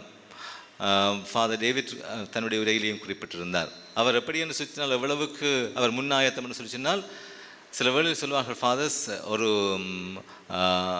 பிரசங்கத்துக்கு யாரையும் அவர் கூப்பிட்டிருந்தாலும் அவர் ஏற்கனவே தானும் அந்த பிரசங்கத்தை ஆயத்தப்படுத்தி வைத்திருப்பார். தப்பித்தவர் இவர் இடையிலே வராமல் விட்டாலும் தான் அதை செய்வதற்காக ஒரு மாற்று இடை எப்பொழுதுமே வைத்திருக்கின்றவர், எல்லாவற்றையும் முன்கூட்டியே ஆயத்தம் செய்பவர். அடுத்தது 12வது ஆக்கத்தை பார்க்கின்றோம். குருத்துவ பொன்விழா காணும் அர்ப்பணி ரெஜிஸ் ராஜநாயகம். அவரின் அடிகளாரின் வாழ்வுக்கும் அருட்பணிகளுக்கும் பின்னணியாக விளங்கிய மதிப்பீடுகளும் வாழ்க்கை தத்துவமும். அருட்பணி செர்வாசியூஸ் சூசை, கோட்டாறு, மறை மாவட்டம், இந்தியா. அவருடைய அந்த பகுதியிலே மிகவும் அழகான செய்தி ஒன்று கொடுக்கப்படுகின்றது. அருட்தந்தையின் வாழ்வின் மகத்துவத்தினை சொல்லாமல் சொல்லி நிற்கும் ஒரு வாழ்த்துப்பா இது. பிறர் வாழ்வில் பகலவன் ஒளியை தெளிப்பவர்கள் இருளில் சிக்கியவர்களாக இருக்க மாட்டார்கள். கனியானால் கல்லறி விழுமென்று அஞ்சி காயாகவே இருக்க விரும்புவது தவறு. ஆற்றல் படைத்தவராய் இருப்பதில் அல்ல, அதனை சரியான முறையில் பயன்படுத்துவதில் தான் வெற்றியும் பெருமையும் அடங்கியிருக்கின்றன என்ற அழகான வரிகள் ஆழமானவையும் அர்த்தமுள்ளவையமாகவும் இருக்கின்றன. இது அவருக்கு மட்டுமல்ல, எங்கள் எல்லோருக்குமான செய்தி. எங்களிடம் நிறைய திறமை இருக்கும், அதை எவ்வளவு தூரம் நாங்கள் வெளியே கொண்டு வருகின்றோம் என்பதுதான் கேள்விக்குறியாக இருக்கின்றது. அடுத்ததாக a fond remembrance of Father Regis, a caring brother and fervent pastor, reverend father Chandrakanthan எழுதியிருக்கார். அதிலே அவர் குறிப்பிடுவது மிகவும் உறுதியான ஒரு மனிதன் என்று சொல்லி, அவர் உயர்ந்தவர் மாத்திரமல்ல, தன்னுடைய வாழ்க்கையிலே மிகவும் உறுதியானவர் என்று சொல்லி குறிப்பிடுகின்றார். A priest of simplicity, wisdom and compassion. Father Charles Collins எழுதுகின்றார்.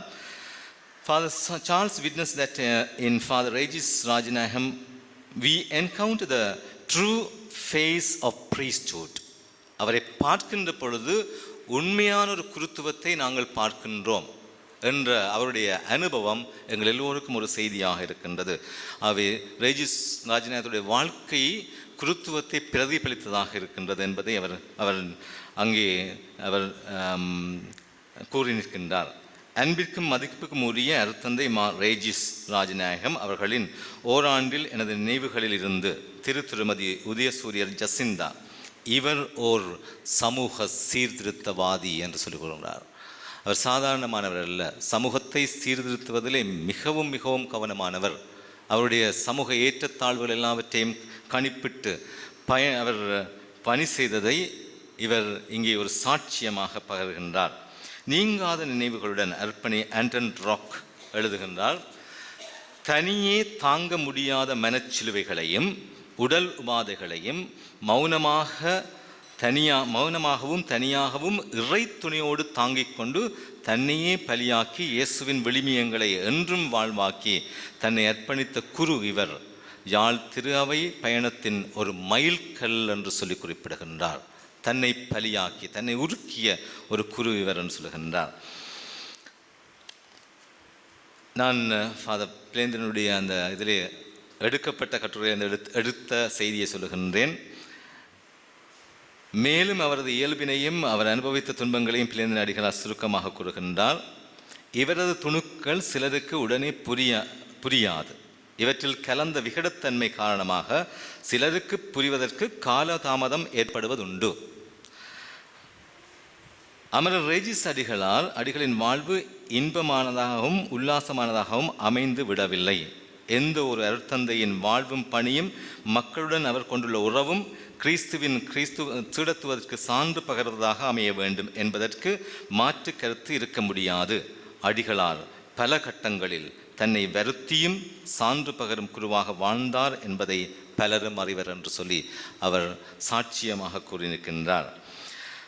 Father Nesaraja எழுதிய அந்த இதிலே ஒரு செய்தி, நான் நினைக்கிறேன் அவருடைய வாழ்க்கையிலிருந்து நாங்கள் பெற்றுக்கொள்ள வேண்டிய ஒரு செய்தி இருக்கின்றது.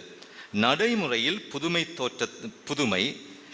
தோற்றத்தில் எளிமை, பழகுவதில் மரியாதை போன்ற குணாதிசயங்களை கொண்டு ஒரு மூத்த குருவாக எம்மில் வலம் வந்தவர் ரெஜிஸ். தன்னுடைய ஓய்வு காலத்தை முன்கூட்டியே தீர்மானித்து ஓய்வு நிலையில் இருந்தாலும் ஆன்மீக பணிகளை துடிப்புடன் ஆற்ற வந்தவர். இது ஒரு ஆழமான செய்தி எங்களுக்கு. We must learn to retire.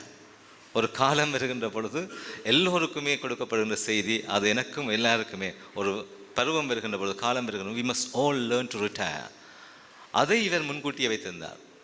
இதை நான் பார்க்கின்ற எங்களுடைய யூனிவர்சிட்டி ப்ரொஃபஸர்ஸ் இருப்பார்கள், வயதானவர்கள். அவர்கள் தங்களுடைய காலத்தை ஏற்கனவே தீர்மானித்து ஓய்வு நிலையிலே என்ன செய்ய வேண்டும் என்பதை அவர்கள் தீர்மானித்து விடுவார்கள். நாங்கள் பலர் அதை தீர்மானிப்பதில்லை. ஆனால் ஃபாதர் ரேஜிஸ் அவர் ஒரு மேன் ஆஃப் டிசிப்ளின் இதை தீர்மானித்திருக்கின்றார். ஓய்வு பெற்றால் ஓய்வு பெற்றும் சும்மா இருக்கவில்லை, தன்னுடைய ஓய்வு காலத்தை எப்படி செலவழிக்க வேண்டும் என்பதை அவர் அங்கே வாழ்ந்து காட்டியிருக்கின்றார். ஒரு குருவானவர் அவரது குடும்பத்துக்கு எப்போதும் ஒரு கொடை. அத்துடன் குரு என்பவர் எல்லோரையும் தாங்கி நிற்கும் சக்தி என்பதை அவருடைய நான் நினைக்கின்றேன் மார்க் லெஸ்டர் எழுதிய அந்த ஆக்கத்திலே பார்க்கலாம். உண்மையிலே ஒரு குருவானவர், ஒரு குடும்பத்திலே ஒரு குரு இருந்தால் அந்த குரு அந்த குடும்பத்துக்கு பெரும் கொடை. அதை இங்கே மிகவும் தெளிவாக இந்த ஆர்டிக்கிளிலே, இந்த ஆக்கத்திலே குறிப்பிட்டிருக்கின்றார் மார்க் லெஸ்டர். நினைத்து பார்க்கின்றேன், ஹர்பணி எமிலியான்ஸ் பிள்ளை கேலிஸ்டஸ் அவர் ஃபாதர் டேனி எழுதிய ஆர்டிக்கிளிலே தங்களுடைய கிராமத்தில் விடத்தல் தீவிலே ஃபாதர் டேவிட் சொன்னார், அங்கே தான் ஃபாதர் ரேஜிஸ் ஃபாதர் ஸ்டீஃபனுக்கு அந்த உருவாக்கத்தை கொடுத்தார். அந்த பணி எவ்வளவு தூரம் இருந்ததுன்னு சொன்னால், மதங்கள் எல்லாம் தாண்டி அவர் எல்லா மதங்களையும், ஈவன் அங்கே முஸ்லீம்களும் இருக்கின்றார்கள் நண்பர்கள், அவர்கள் எல்லோரையும் இணைத்து ஒரு விளையாட்டு குழுவை ஏற்படுத்தினார்.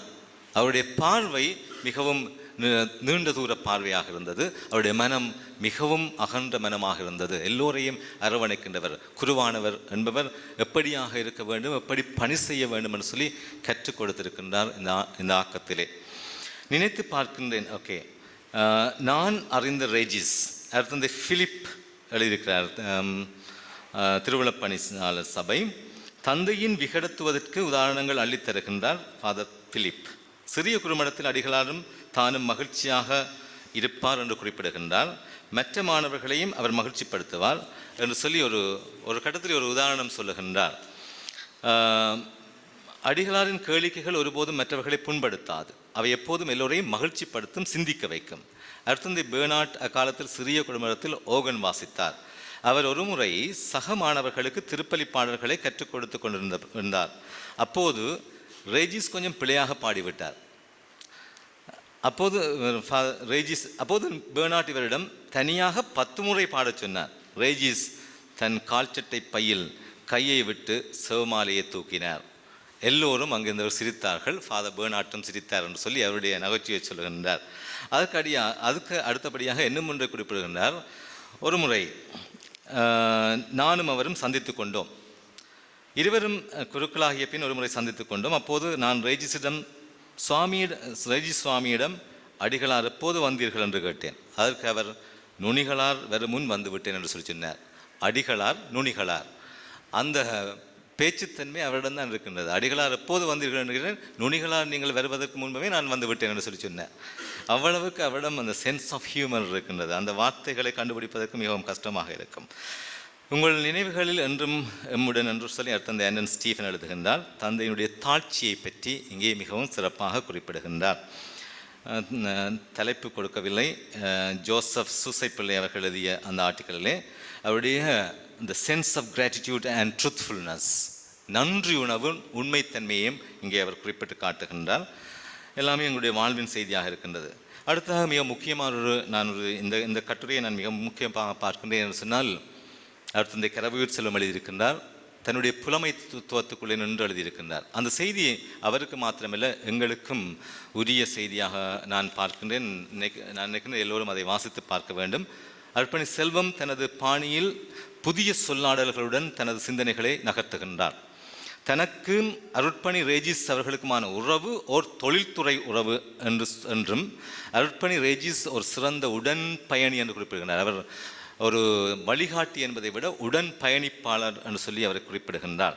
உடலில் மாத்திரமல்ல, அருட்பணி ரேஜிஸ் உள்ளத்திலும் உயர்ந்தவர் என்றும் கூறும் அருட்பணி ரேஜிஸ் அவர்களின் வாழ்வின் கசப்பான பகுதிகளையும் அவர் குறிப்பிட தயங்கவில்லை. அவர் என்ன அனுபவித்தார் என்பதை அப்படியே நச்சென்று கூறிவிடுகின்றார். தெளிவாக வெட்ட வெளிச்சமாக கூறிவிடுகின்றார்.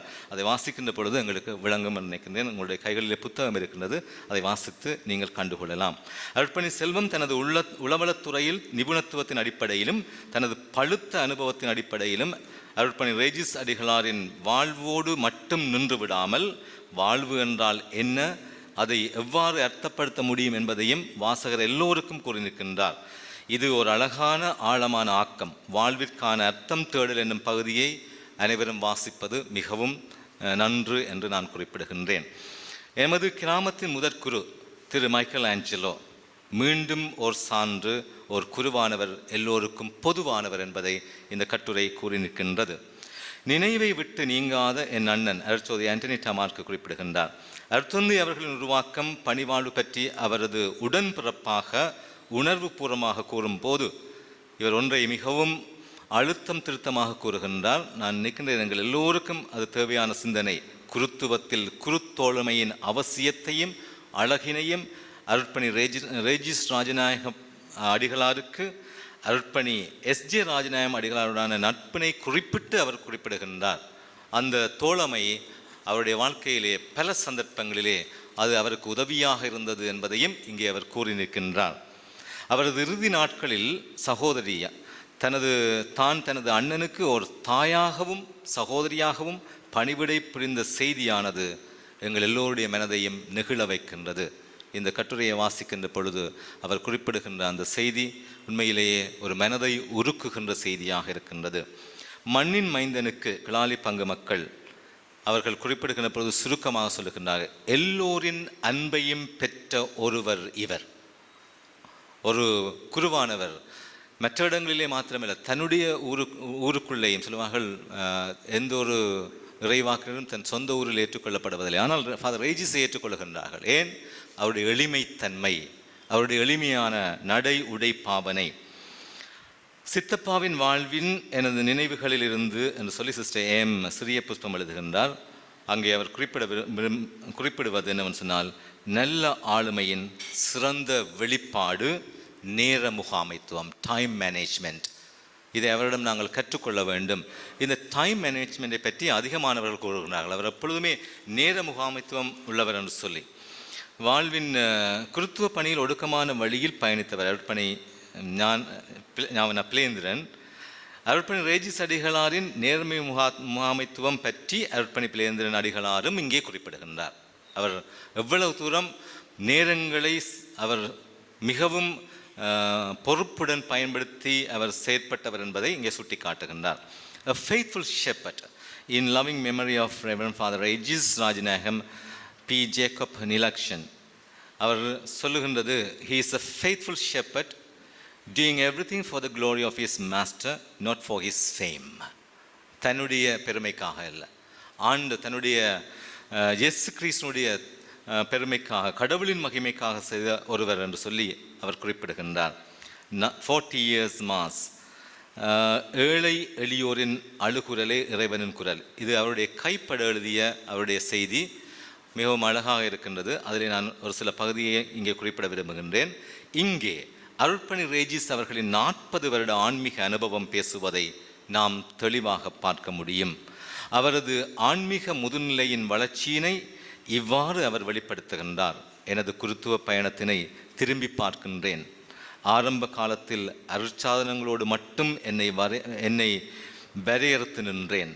காலம் செல்ல செல்ல எனது குருத்துவம் துன்புறும் மக்களின் அழுகுரலுடன் தன்னை அடையாளப்படுத்தி என்னை எனது சிறிய வட்டத்திலிருந்து ஒரு பெரிய வெளிக்குள் அழைத்து வந்தது.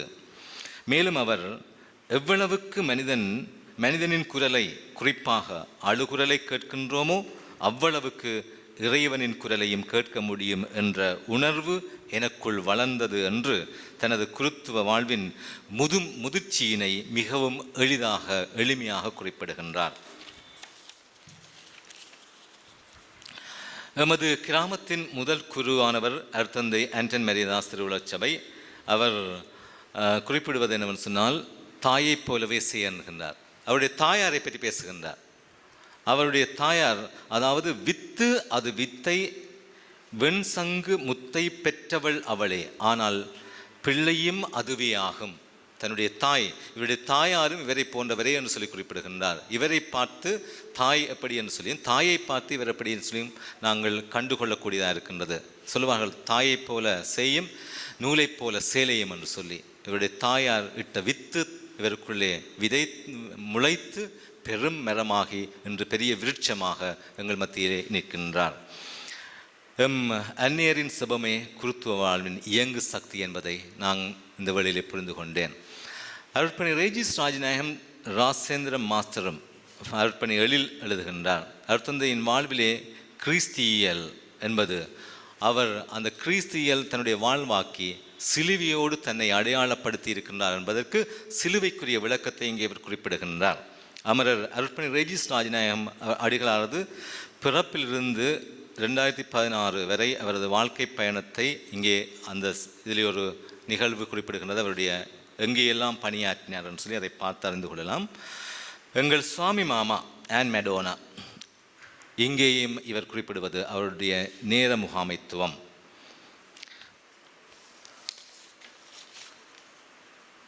எனது சித்தப்பாயை பற்றி உள்ளத்தின் ஆழத்திலிருந்து சில வரிகள் என்று சொல்லி சிஸ்டர் டிலாந்தி எழுதுகின்றார். இங்கே அவருடைய இந்த சிறிய ஆக்கத்திலே உறவுகளின் உணர்வு அங்கே பேசி நிற்பதை நான் பார்க்கின்றேன். Faithful shepherd father Anton Gerard எழுதுகின்றார். இங்கே அவர் his sense of humor reflects his simplicity என்று சொல்லி குறிப்பிடுகின்றார். கிளாலுயிர் மைந்தனே ஆன் மெடோனா தந்தையினுடைய வாழ்வு பற்றி அழகான ஒரு சிறிய கவிதையை இங்கே குறிப்பிட்டிருக்கின்றார். இதில் இருக்கின்ற சில நான் பெரிதாக குறைகள் ஒன்றுமில்லை, சிறிய விடயங்கள் இருக்கின்றன. அந்த விடயத்தை குறிப்பிடுகின்றேன்.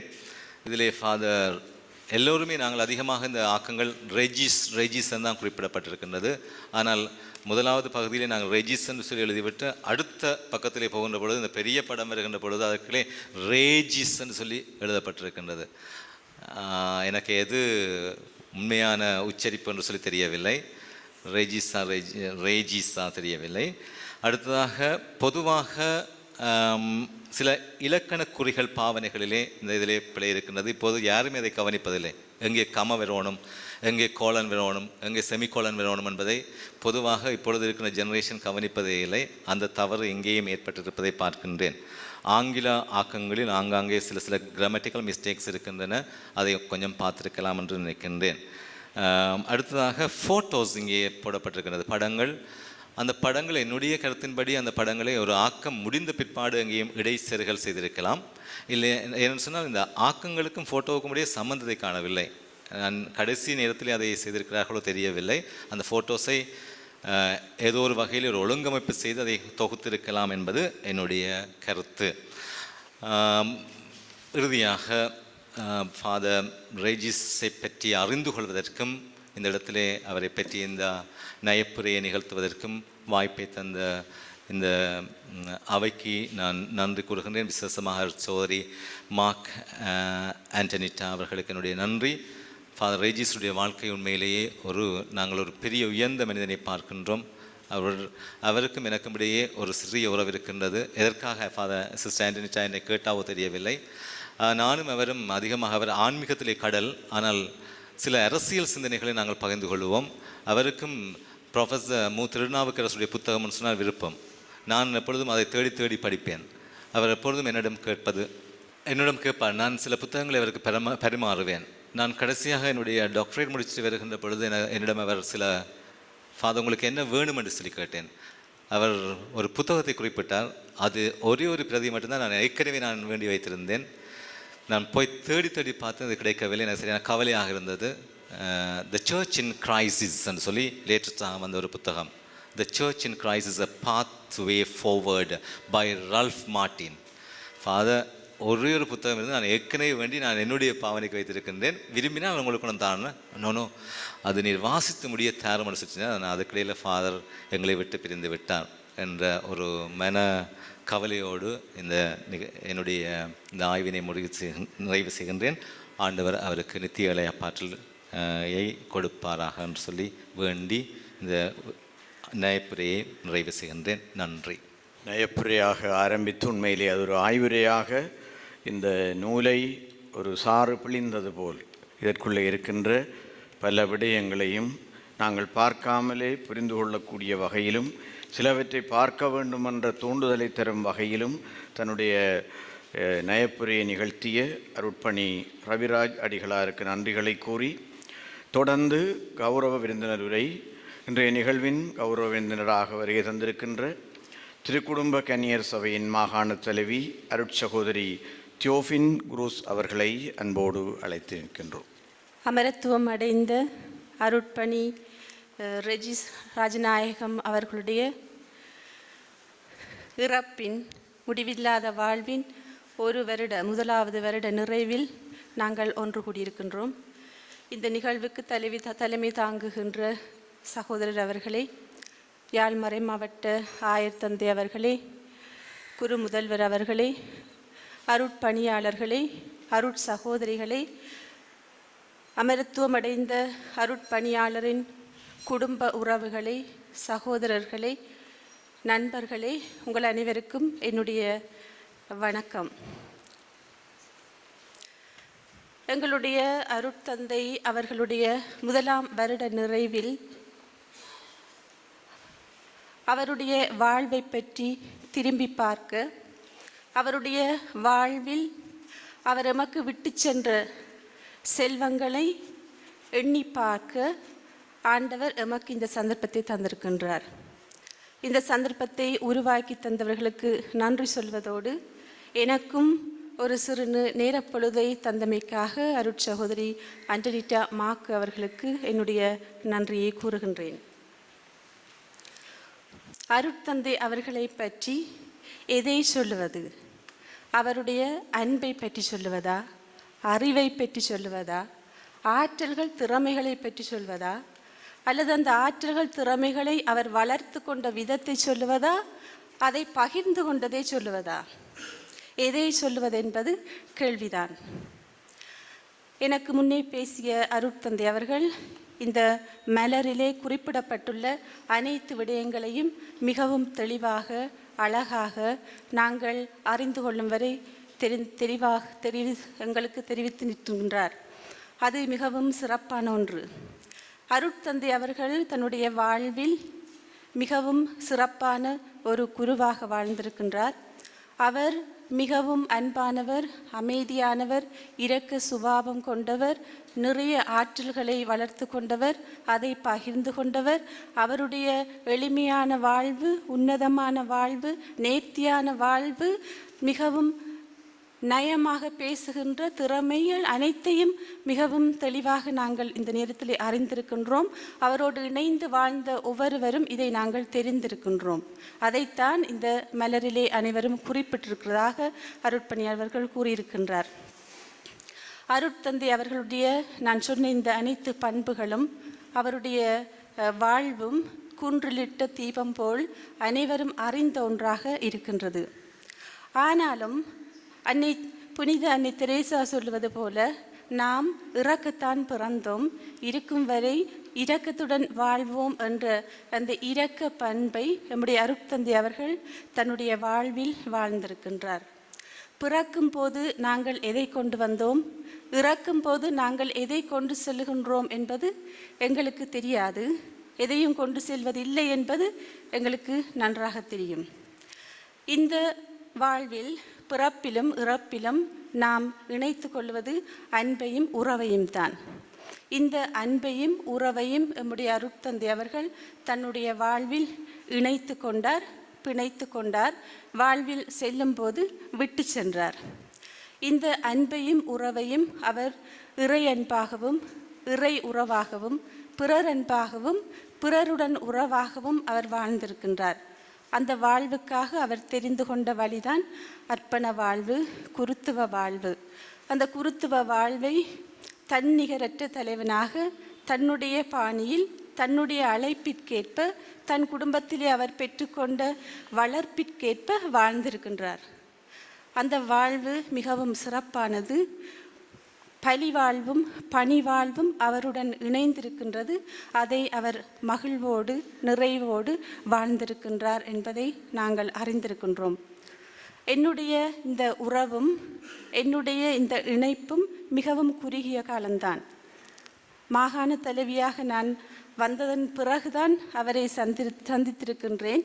ஆனால் அந்த குறுகிய காலத்தில் எங்களுடைய வாழ்வு மிகவும் நெருக்கமானதாக இருந்தது. அவருடைய பார்வையில் அவருடைய உறவில் நான் ஒரு மாகாண தலைவியாகத்தான் இருந்தேன்.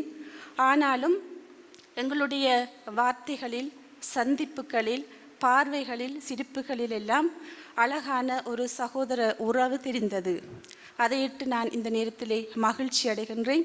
அந்த உறவை என்னுடன் விட்டு சென்ற அருட்தந்தையை நான் வாழ்த்தி நிற்கின்றேன், அவருக்கு நன்றி கூறி நிற்கின்றேன். அன்பான சகோதரர்களே, இங்கே குழுமி இருக்கின்ற அன்பான உறவுகளே, அருட்தந்தை அவருடைய வாழ்வு மிகவும் நேர்த்தியான இந்த வாழ்வு, பழிவாழ்வு, அவருடைய பணிவாழ்வு ஒரு பொக்கிஷம். அந்த பொக்கிஷத்தை தங்களுடைய வார்த்தைகளால் வடித்து எங்களுக்கு இந்த மலராக வெளிக்கொணர்கின்ற இந்த மலருக்கும், இந்த மலர் குழுவிற்கும், இந்த மலர் குழுவினூடாக இந்த நாளை அவரை பற்றி பேசுவதற்காகவும் அவருடைய வாழ்வை திருப்பி பார்ப்பதற்காகவும் ஆண்டவர் அமைத்து தந்த இந்த நேரத்திற்காக நான் நன்றி சொல்கின்றேன். எனக்கு தரப்பட்டது 5 நிமிடங்கள். ஆனாலும் அந்த 5 நிமிடங்கள் மிகவும் போதுமானவையாக நான் நினைத்து கொள்கின்றேன். ஏனெனில் இந்த நேரத்தில் என்னுடைய உள்ளத்தில் எழுவது நிறைவு, உள்ளத்தில் எழுகின்ற நிறைவு, அந்த நிறைவில் வருகிறது நன்றி உணர்வு. இந்த நேரத்தில் அந்த நன்றி உணர்வோடு இந்த நேரத்தை தந்தவர்களுக்கு நன்றி கூறிக்கொண்டு, அருட்தந்தை அவர்களுடைய விசுவாச வாழ்வு, அவர் வாழ்ந்த பழிவாழ்வும் பணிவாழ்வும் மாறுபடுகிறது என்று அது அழிக்கப்படவில்லை என்பதை ஒவ்வொருவருக்கும் கூறிக்கொண்டு, அவருடைய ஆன்மா நித்திய சாந்தியடைய அவர் விட்டு சென்ற பண்புகள், பழக்க வழக்கங்கள், வாழ்வின் குறிக்கோள்கள், கோட்பாடுகள் அனைத்தும் அறிந்தவர்கள், தெரிந்தவர்கள், ஒட்டி உறவாடி வாழ்ந்தவர்கள் மத்தியில் வாழப்பட வேண்டும் என்பதை கேட்டுக்கொண்டு இங்கிருந்து விடைபெறுகின்றேன். நன்றி. அமரர் அவர்களுடைய வாழ்வு எல்லோராலும் வாழப்பட வேண்டும் என்ற தன்னுடைய அனுபவத்தின் பதிவுகளை பதிவிட்டு சென்ற எங்களுடைய கௌரவ விருந்தினர் அவர்களுக்கு நன்றிகளை கூறி, இப்போது இந்த நிகழ்வின் முதன்மை விருந்தினர் யாழ் மறைமாவட்ட ஆயர் பேரருட்கலாநிதி ஜஸ்டின் பெர்னார்ட் ஞானப்பிரகாசம் ஆண்டகை அவர்களை உரை நிகழ்த்த அன்போடு அழைத்து நிற்கின்றோம். நிறைவிலே அவருடைய உரை அமைந்தாலும் அவருடைய வார்த்தைகளை நாம் கேட்பதிலே ஆர்வமாக இருக்கின்றோம். அருட்தந்தை அவர்களோடு இறுதி காலத்திலே அவரின் கீழ் பணியாற்றிய தந்தையினுடைய உணர்வுகளை நிச்சயமாக எங்களுடைய ஆயர் வெளிப்படுத்துவார். எனவே அவரை அன்போடு அழைத்து நிற்கின்றோம். இந்த நிகழ்விற்கு தலைமை தாங்குகின்ற சகோதரன் ஜான்சன் அவர்களே, இங்கே கௌரவ விருந்தினராக வந்திருக்கும் திருக்குடும்ப கன்னியர் சபை மாகாண தலைவி அவர்களே, நமது குரு முதல்வர் அவர்களே, நியாயப்புரை வழங்கிய அருட்தந்தை ரவிராஜ் அடிகளாரே, ஏனைய அருட்தந்தையர்களே, அருட்சோதரிகளே, அன்பார்ந்தவர்களே, உங்கள் அனைவருக்கும் இந்நேர வணக்கத்தை தெரிவித்துக் கொள்கின்றேன். அருட்தந்தை ரேஜிஸ் ராஜனான் சிறிய குடும்பத்திலே வந்து சேர்ந்த பொழுது இவருடைய தகப்பனும் தாயும் இவரை கொண்டு வந்து விட்டதை நான் கண்முன் வைத்திருக்கின்றேன். நாங்கள் குறுமடத்தில் இருந்த இவர் வந்து சேர்ந்தார். அவரோடு பயணித்து நான் கண்டி குறுமடம் போக இவர் சென்ட் பால்ஸ் செமினரி திருச்சிராப்பள்ளிக்கு போனார். அங்கேயும் அவர் படித்து கொண்டிருக்கின்ற பொழுது நான் சென்ட் ஜோசப்ஸ் காலேஜ் திருச்சிராப்பள்ளியில் படிக்க போயிருந்தேன். மீண்டும் எங்களுடைய நட்பு தொடர்ந்து வந்தது. அவர் அங்கே படித்து கொண்டிருந்த பொழுதுதான் இந்த மகிழ்ந்திடாய் மாநிலமே என்ற பாட்டு அவருடைய மிக நெருக்கமான நண்பனாக இருந்த, ஒரு வருடம் அவருக்கு மூப்பு, அவர் தான் இந்த பாட்டை கம்போஸ் பண்ணி வெளிவந்தது. இப்போ 52-55 வருஷத்துக்கு மேல் வந்த பாட்டு இன்னும் நாங்கள் பாடுகிறோம். இப்போ நான் ரேஜிஸ்டர் கேட்டன் உமக்கு இங்கும் தொடர்பு இருக்கான்ல, இல்லை சரி உமக்கு தெரியும் தானே, அவர் 1 இயர் சீனியராக இருந்தால் அவர் தான் கம்போஸ் பண்ணவர். அப்படியாக தனது பணியை முடித்து வந்த பிறகு நானும் இவரும் ஒன்றாக கிளிநொச்சியிலே பங்குத்தளத்திலே வேலை செய்தோம். அப்பொழுது அவர் மிகவும் கவனமாக இருப்பார். வாகனமோட பழகணும் என்று கேட்டார். நான் சொன்னேன், ஓகே. எங்கள்கிட்ட இருந்தது அப்போது லேண்ட் ரோவர். லேண்ட் ரோவரை டிரைவரும் இருந்தது, நேர் பூசை போய்க்குள்ள அவரோட பழைய கண்டு போய் வேறமன் வந்த பிறகு டிரைவர்கிட்ட கேட்டேன், எப்படி ஓடினாரில்ல? என்ன சுவாமி, அவர் எல்லாம் கிழங்குகளெல்லாம் பார்த்து மெதுமையாக விட்டு அது கவனமாக நோகாமல், வெஹிக்கிளுக்கு நோகாமல் ஓடி வந்தார். அப்படி தான் ஃபாதர் ரேஜிஸ். பிறகு அவர் விடத்தெளிவுக்கு போனார். நான் ஒருத்தர் 8ஆம் வாய்க்கால் பாய்ஸ் ஹோமில் இருந்து பிள்ளைகளையும் கூட்டிக்கொண்டு நான் இவரிடம் போனான். விடத்தெளிவில் போய் இரவு நாங்கள் அவரோடு தங்கி, அது பிறகு வந்து இவர் புதுக்குடியிருப்பு போனார். புதுக்குடியிருப்பில் நாங்கள் இரவில் தான் போய் அவரை தட்டி எழுப்பி சாப்பாடு தான் சொல்லி அமிர்தமாக நாங்கள் மகிழ்ச்சியாக வந்து நான் பிறகு சென்ட் ஹென்ரிஸ் காலேஜுக்கு போயிட்டேன். அவர் பல பணித்தளங்களிலே மிக உன்னதமாக வேலை செய்தவர். நாங்கள் அவர் ஓய்வு பெற்று நான் 1000 வந்த பிறகுதான் அவர் ஓய்வு பெற்று இங்கே இருக்க போகிறேன் என்று கேட்ட பொழுது நான் சொன்னேன், வந்திருமன் சொல்லி எல்லாம் எங்களுக்கும் சிரிப்பதற்கு கதைகள் சொல்வீர் என்று.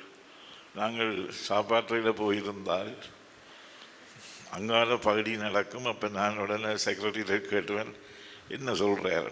இப்போ பகுதியை சொல்ல எல்லோரும் விழுந்து சிரிக்கிறது. அப்படியாக தனது துன்பங்கள், துயரங்கள், எனக்கு தெரியும் அவர் பட்ட துயரங்கள், நோய், கடுமையான நேரத்திலேயும் மற்றவர்களை மகிழ்விப்பதில் அவர் நின்றார். இப்படியாக பழைய வந்த எனக்கு அவர் போனது பெரிய இழப்பு. அதிலும் மேலாக அவருடைய இறுதிச் சடங்கில் நான் பங்கு பெற்ற முடியாமல் வெளிநாட்டில் இருந்தான். அதே விதமாகத்தான் இன்னொருவர் என்னோட ஒரே வயது நாங்கள் வளர்ந்த நாங்கள் எஸ்ஜே ராஜநாயகம், அவரும் பிறந்த பொழுது நான் வெளிநாட்டில் இருந்தேன். இவர் ஃபாதர் ரேஜிஸோடு மிகவும் பழகிற நான் பாடியல் விடுவார். இருந்துட்டு என் அறைக்கு வருவார். பின்னேரத்தில் வந்து என்ன செய்து கொண்டு இப்பயும் வேலை செய்கிறான். நான் இதுக்கு தானே உணர்ந்து பிஷப்பாக்கினீங்களேன். அவர் விழுந்து சிரித்து போட்டு சொல்வார், நீர் ரிலாக்ஸ் பண்ண தெரியும், நீர் 6 மணி அப்புறம் எல்லாம் ரிலாக்ஸ் பண்ணினாங்க. அது ஒரு நல்லொரு பழக்கம் எனக்கு இருக்குது, பள்ளிக்கூடங்களிலிருந்து பழகினோடியாளன்.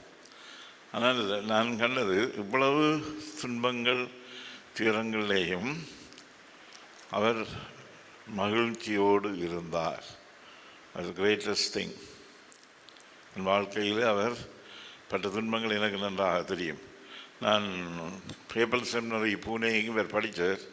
அங்கே 125ஆம் ஆண்டுக்கு நான் போயிருந்த பொழுது அவர் சுயநீரெல்லாம் கொடுத்தார்கள். நான் அதை எல்லாத்தையும் பேணி கலந்து இவர்கிட்ட தான் கொடுத்தேன்.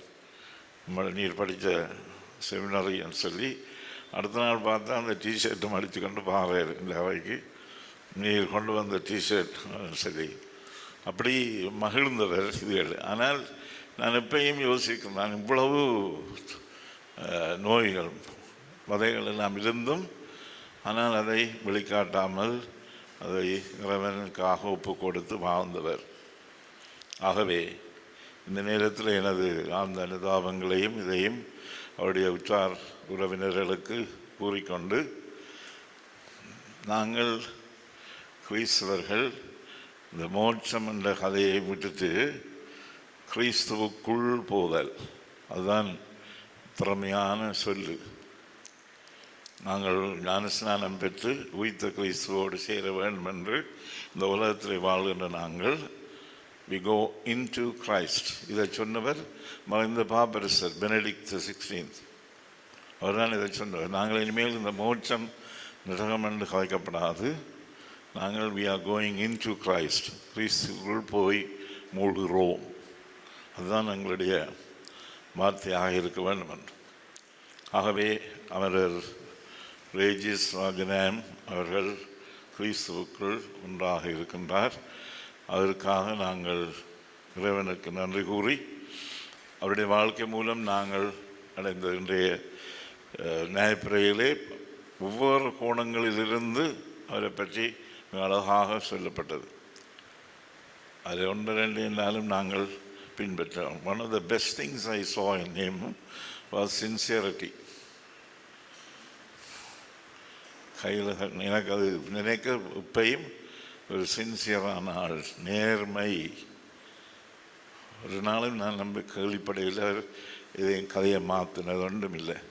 எந்த நேரத்திலும் உண்மையாக இருந்தார். இதை நாங்களும் பின்பற்ற வேண்டும் என்று கேட்டு இங்கே என்னை அழைத்தமைக்கும் இந்த நிகழ்விலே பங்கு பெற்றுவதற்கு வாய்ப்பினை தந்தமைக்கும் அவருடைய உற்றார் உறவினர்களுக்கு நன்றியை கூறி விடைபெறுகின்றேன். நன்றி.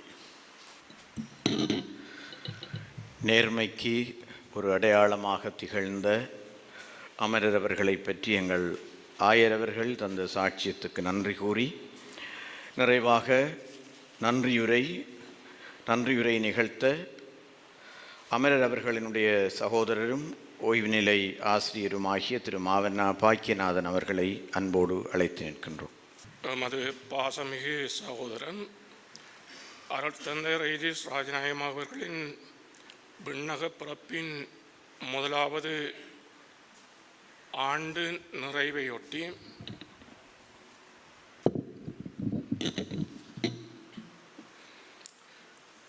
நடைபெறும் இந்நிகழ்விற்கு வருகை தந்திருக்கும் அனைவருக்கும் மனமார்ந்த வணக்கங்கள். பிரதம அதிதியாக வருகை தந்திருக்கும் யாழ் மறைமாவட்ட ஆயர் பேரிருள் கருணாநிதி யஸ்டின் ஞானப்பிரகாசம் அவர்களே, தாங்கள் கொண்டிருக்கும் பல்வேறு வேலைப்பளுக்களின் மத்தியிலும் எமது குடும்பத்தின் சார்பாக அழைப்பை ஏற்று வருகை தந்ததுடன் நினைவு சிறப்புரையாற்றி சிறப்பித்துள்ளமைக்காக எமது உளம் நிறைந்த நன்றிகளை கூறிக்கொள்கின்றோம். இங்கே வருகை தந்திருக்கும் யாழ் மாவட்ட குறு முதல்வர் அருட்தந்தை ஜெபரட்னம் அடிகளாருக்கு மனமார்ந்த நன்றிகள். எமது அண்ணாவின் இறுதி நிகழ்வின் பொழுது தவிர்க்க முடியாத காரணத்தினால் எமது ஆயர் அவர்கள் நாட்டில் இல்லாத வேளையிலும் தாங்கள் அதனை சிறப்பாக நிறைவேற்றியதனை இவ்விடத்தில் நினைவு கொள்ளுகின்றோம். நன்றிகள் பல கூறி நிற்கின்றோம். கௌரவ விருந்தினராக வருகை வந்திருக்கும் திருக்குடும்ப கன்னியர்மட யாழ் மாகாண தலைவி அருட் சகோதரி தியோபின் குரூஸ் அவர்களே, நீங்கள் கௌரவ விருந்தினராக வருகை தந்ததுடன் அஞ்சலி உரையொன்றை சிறப்பாக வழங்கியமைக்கு எமது மனமார்ந்த நன்றிகள். அத்துடன் எனது சகோதரி அருட்சகோதரி அன்னனிட்டா இந்நிகழ்வுகளை ஒழுங்கமைத்து இன்றைய நாள் வரை முழுமை பெற அனுமதி வழங்கியமைக்கு எமது மனமார்ந்த நன்றிகள் கூறும் அதே வேளையில் அண்ணாவின் இறுதி நிகழ்வின் பொழுது நீங்களும் தங்களது சக அருட்சகோதரிகளும் ஆற்றிய உதவிகளை இச்சந்தர்ப்பத்தில் நினைவு கூர்ந்து நன்றி கூறி நிற்கின்றோம். அகவழி இயக்குனரும் அருட்பணி நாயகன் நினைவு மலரின் நூலாசிரியருமான அருட்தந்தை மனவேற்பிள்ள டேவிட் அவர்களே, இவ்விடத்தில் நான் ஒரு குற்ற உணர்வுடன் தான் நன்றி உரை வழங்கிக் கொண்டிருக்கின்றேன். அதாவது காலத்தின் கோலம் இங்கு நடந்த இந்த ஒழுங்குகளுக்கு நான் எந்த வகையிலும் பங்களிப்பு செய்ய முடியாத சூழ்நிலையில் நீங்கள் உங்களது பழமையான வேலைப்பளுக்களுடன் நினைவு மலர் பணிகள் மட்டுமன்றி இன்றைய நிகழ்வுகள் முழுமை பெற நீங்கள் ஆற்றிய பங்கு அளப்பெரியதொன்றாகும். நீங்கள் உங்களை அர்ப்பணித்து செயற்பட்டதை நேரடியாக நான் பார்க்காவிட்டாலும் பல வழிகளில் அறிந்துள்ளேன். அத்துடன் தாங்கள் ஆற்றிய அஞ்சலி உரைக்கு நன்றிகள் பல கூறும் அதே வேளையில் எமது அண்ணாவின் இழப்பிற்கு பின்னர் எமது குடும்பத்தின் ஒரு அங்கத்தவராக செயற்பட்டு வழிநடத்தி வருகின்றமைக்கு மனமார்ந்த நன்றிகள்.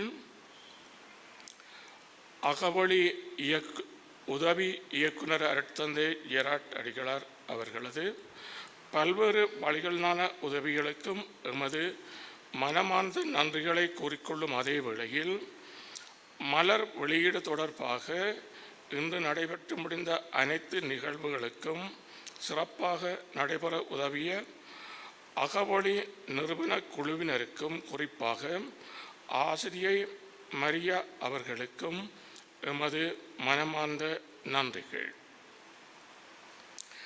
இறைவணக்கம் வழங்கிய புனித மடத்தினர் குருமட மாணவர்களுக்கும் அதனை சிறப்பாக நிறைவு செய்ய உதவிய மேற்படி குருமட அதிபர் அருட்தந்தை செல்வரட்னம் அடிகளார் அவர்களுக்கும் எமது மனமார்ந்த நன்றிகள். தலைமையுரை வழங்கியதுடன் நிகழ்வுகளுக்கு தொடர்ந்து தலைமை தாங்கி நடத்தி கொண்டிருக்கும் கல்வி அதிகாரி திரு யோன்சன் ராஜ்குமார் அவர்களுக்கு மனமார்ந்த நன்றிகள். நூல் நயப்பு நிறைவு நிகழ்ச்சியினை சிறப்பாக வழங்கிய புனித சவேரியார் குருமட விரிவிரியாளர் அருட்தந்தை ரவிச்சந்திரன் அவர்களுக்கு எமது மனமார்ந்த நன்றிகள். இதை நாங்கள் சுருக்கமாக நன்றி என்று கூறுவது எவ்வளவுக்கு பொருத்தமாகும் என்று எனக்கு தெரியாது. இரண்டாலும் மிக குறுகிய காலத்திற்குள்ள இவ்வளவு ஆயத்தங்களோடு வந்து மிகவும் சிறப்பாக ஆற்றியமைக்கு எனது நன்றிகள். பல சிரமங்களுக்கு மத்தியிலும் இன்று வெளியிடப்பட்ட நினைவு மலருக்கு ஆக்கங்களை தந்துதவிய அனைவருக்கும் எமது மனமார்ந்த நன்றிகளை கூறிக்கொள்ளும் அதே வேளையில் இந்நினைவு மலரை சிறப்பாக வடிவமைத்து அரங்கேற்று உதவிய உரிய நேரத்துக்கு வழங்கிய JS அச்சக உரிமையாளர் லதன் அவர்களுக்கும் அவரது நிறுவன ஊழியர்களுக்கும் எமது மனமார்ந்த நன்றிகள். இன்றைய நிகழ்வுக்கு வருகை தந்திருக்கும் அருட்தந்தையர்கள் அருட்சகோதரிகள் ஆகியோருக்கு எமது மனமார்ந்த நன்றிகள். அதே வேளையில் அண்ணாவின் வாழ்நாள் காலத்தில் அவருக்கு பக்கபலமாக இருந்த அருட்தந்தையர்கள், குறிப்பாக அருட்தந்தை கிருபாகரன், அருட்தந்தை நீக்லஸ், விண்ணக பிறப்பு அடைந்த அருட்தந்தை ராஜநாயகம், இன்னும் அவருக்கு உதவிய அனைவரையும் இங்கு நினைவு கூறுகின்றோம். நன்றிகள் பல கூறி நிற்கின்றோம். பல சிரமங்களின் மத்தியிலும் எமது அழைப்பு ஏற்று வருகை தந்துள்ள உறவினர்கள், நண்பர்கள், குறிப்பாக கிளாலிவாழ் உறவுகள் கடந்த கால நிகழ்வுகளின் போது பல வழிகளிலும் உதவிய அன்பு உள்ளங்கள் அனைவருக்கும் எமது நன்றிகள். நிறைவாக யாருக்காவது நன்றி கூற தவறியிருப்பின் எமது நன்றிகளை நல்மனதுடன் ஏற்குமாறு வேண்டி விடைபெறுகின்றேன்.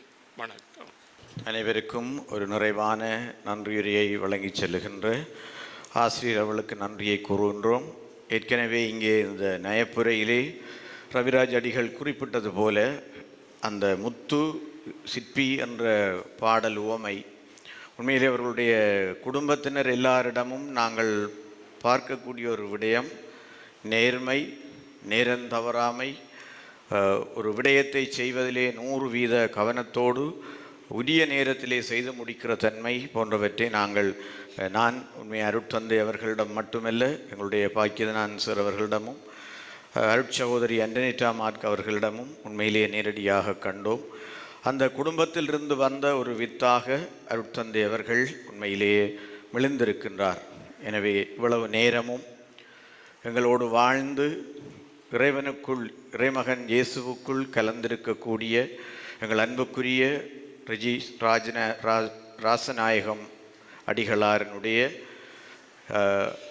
அந்த நயம்மிகு வாழ்வை நான் இங்கே கூறிய விடயங்களின் சுருக்கமாக கூறி நாமும் அதை வாழ்ந்து பார்ப்போம் என்று முன்னுரைத்து நிற்கின்றேன்.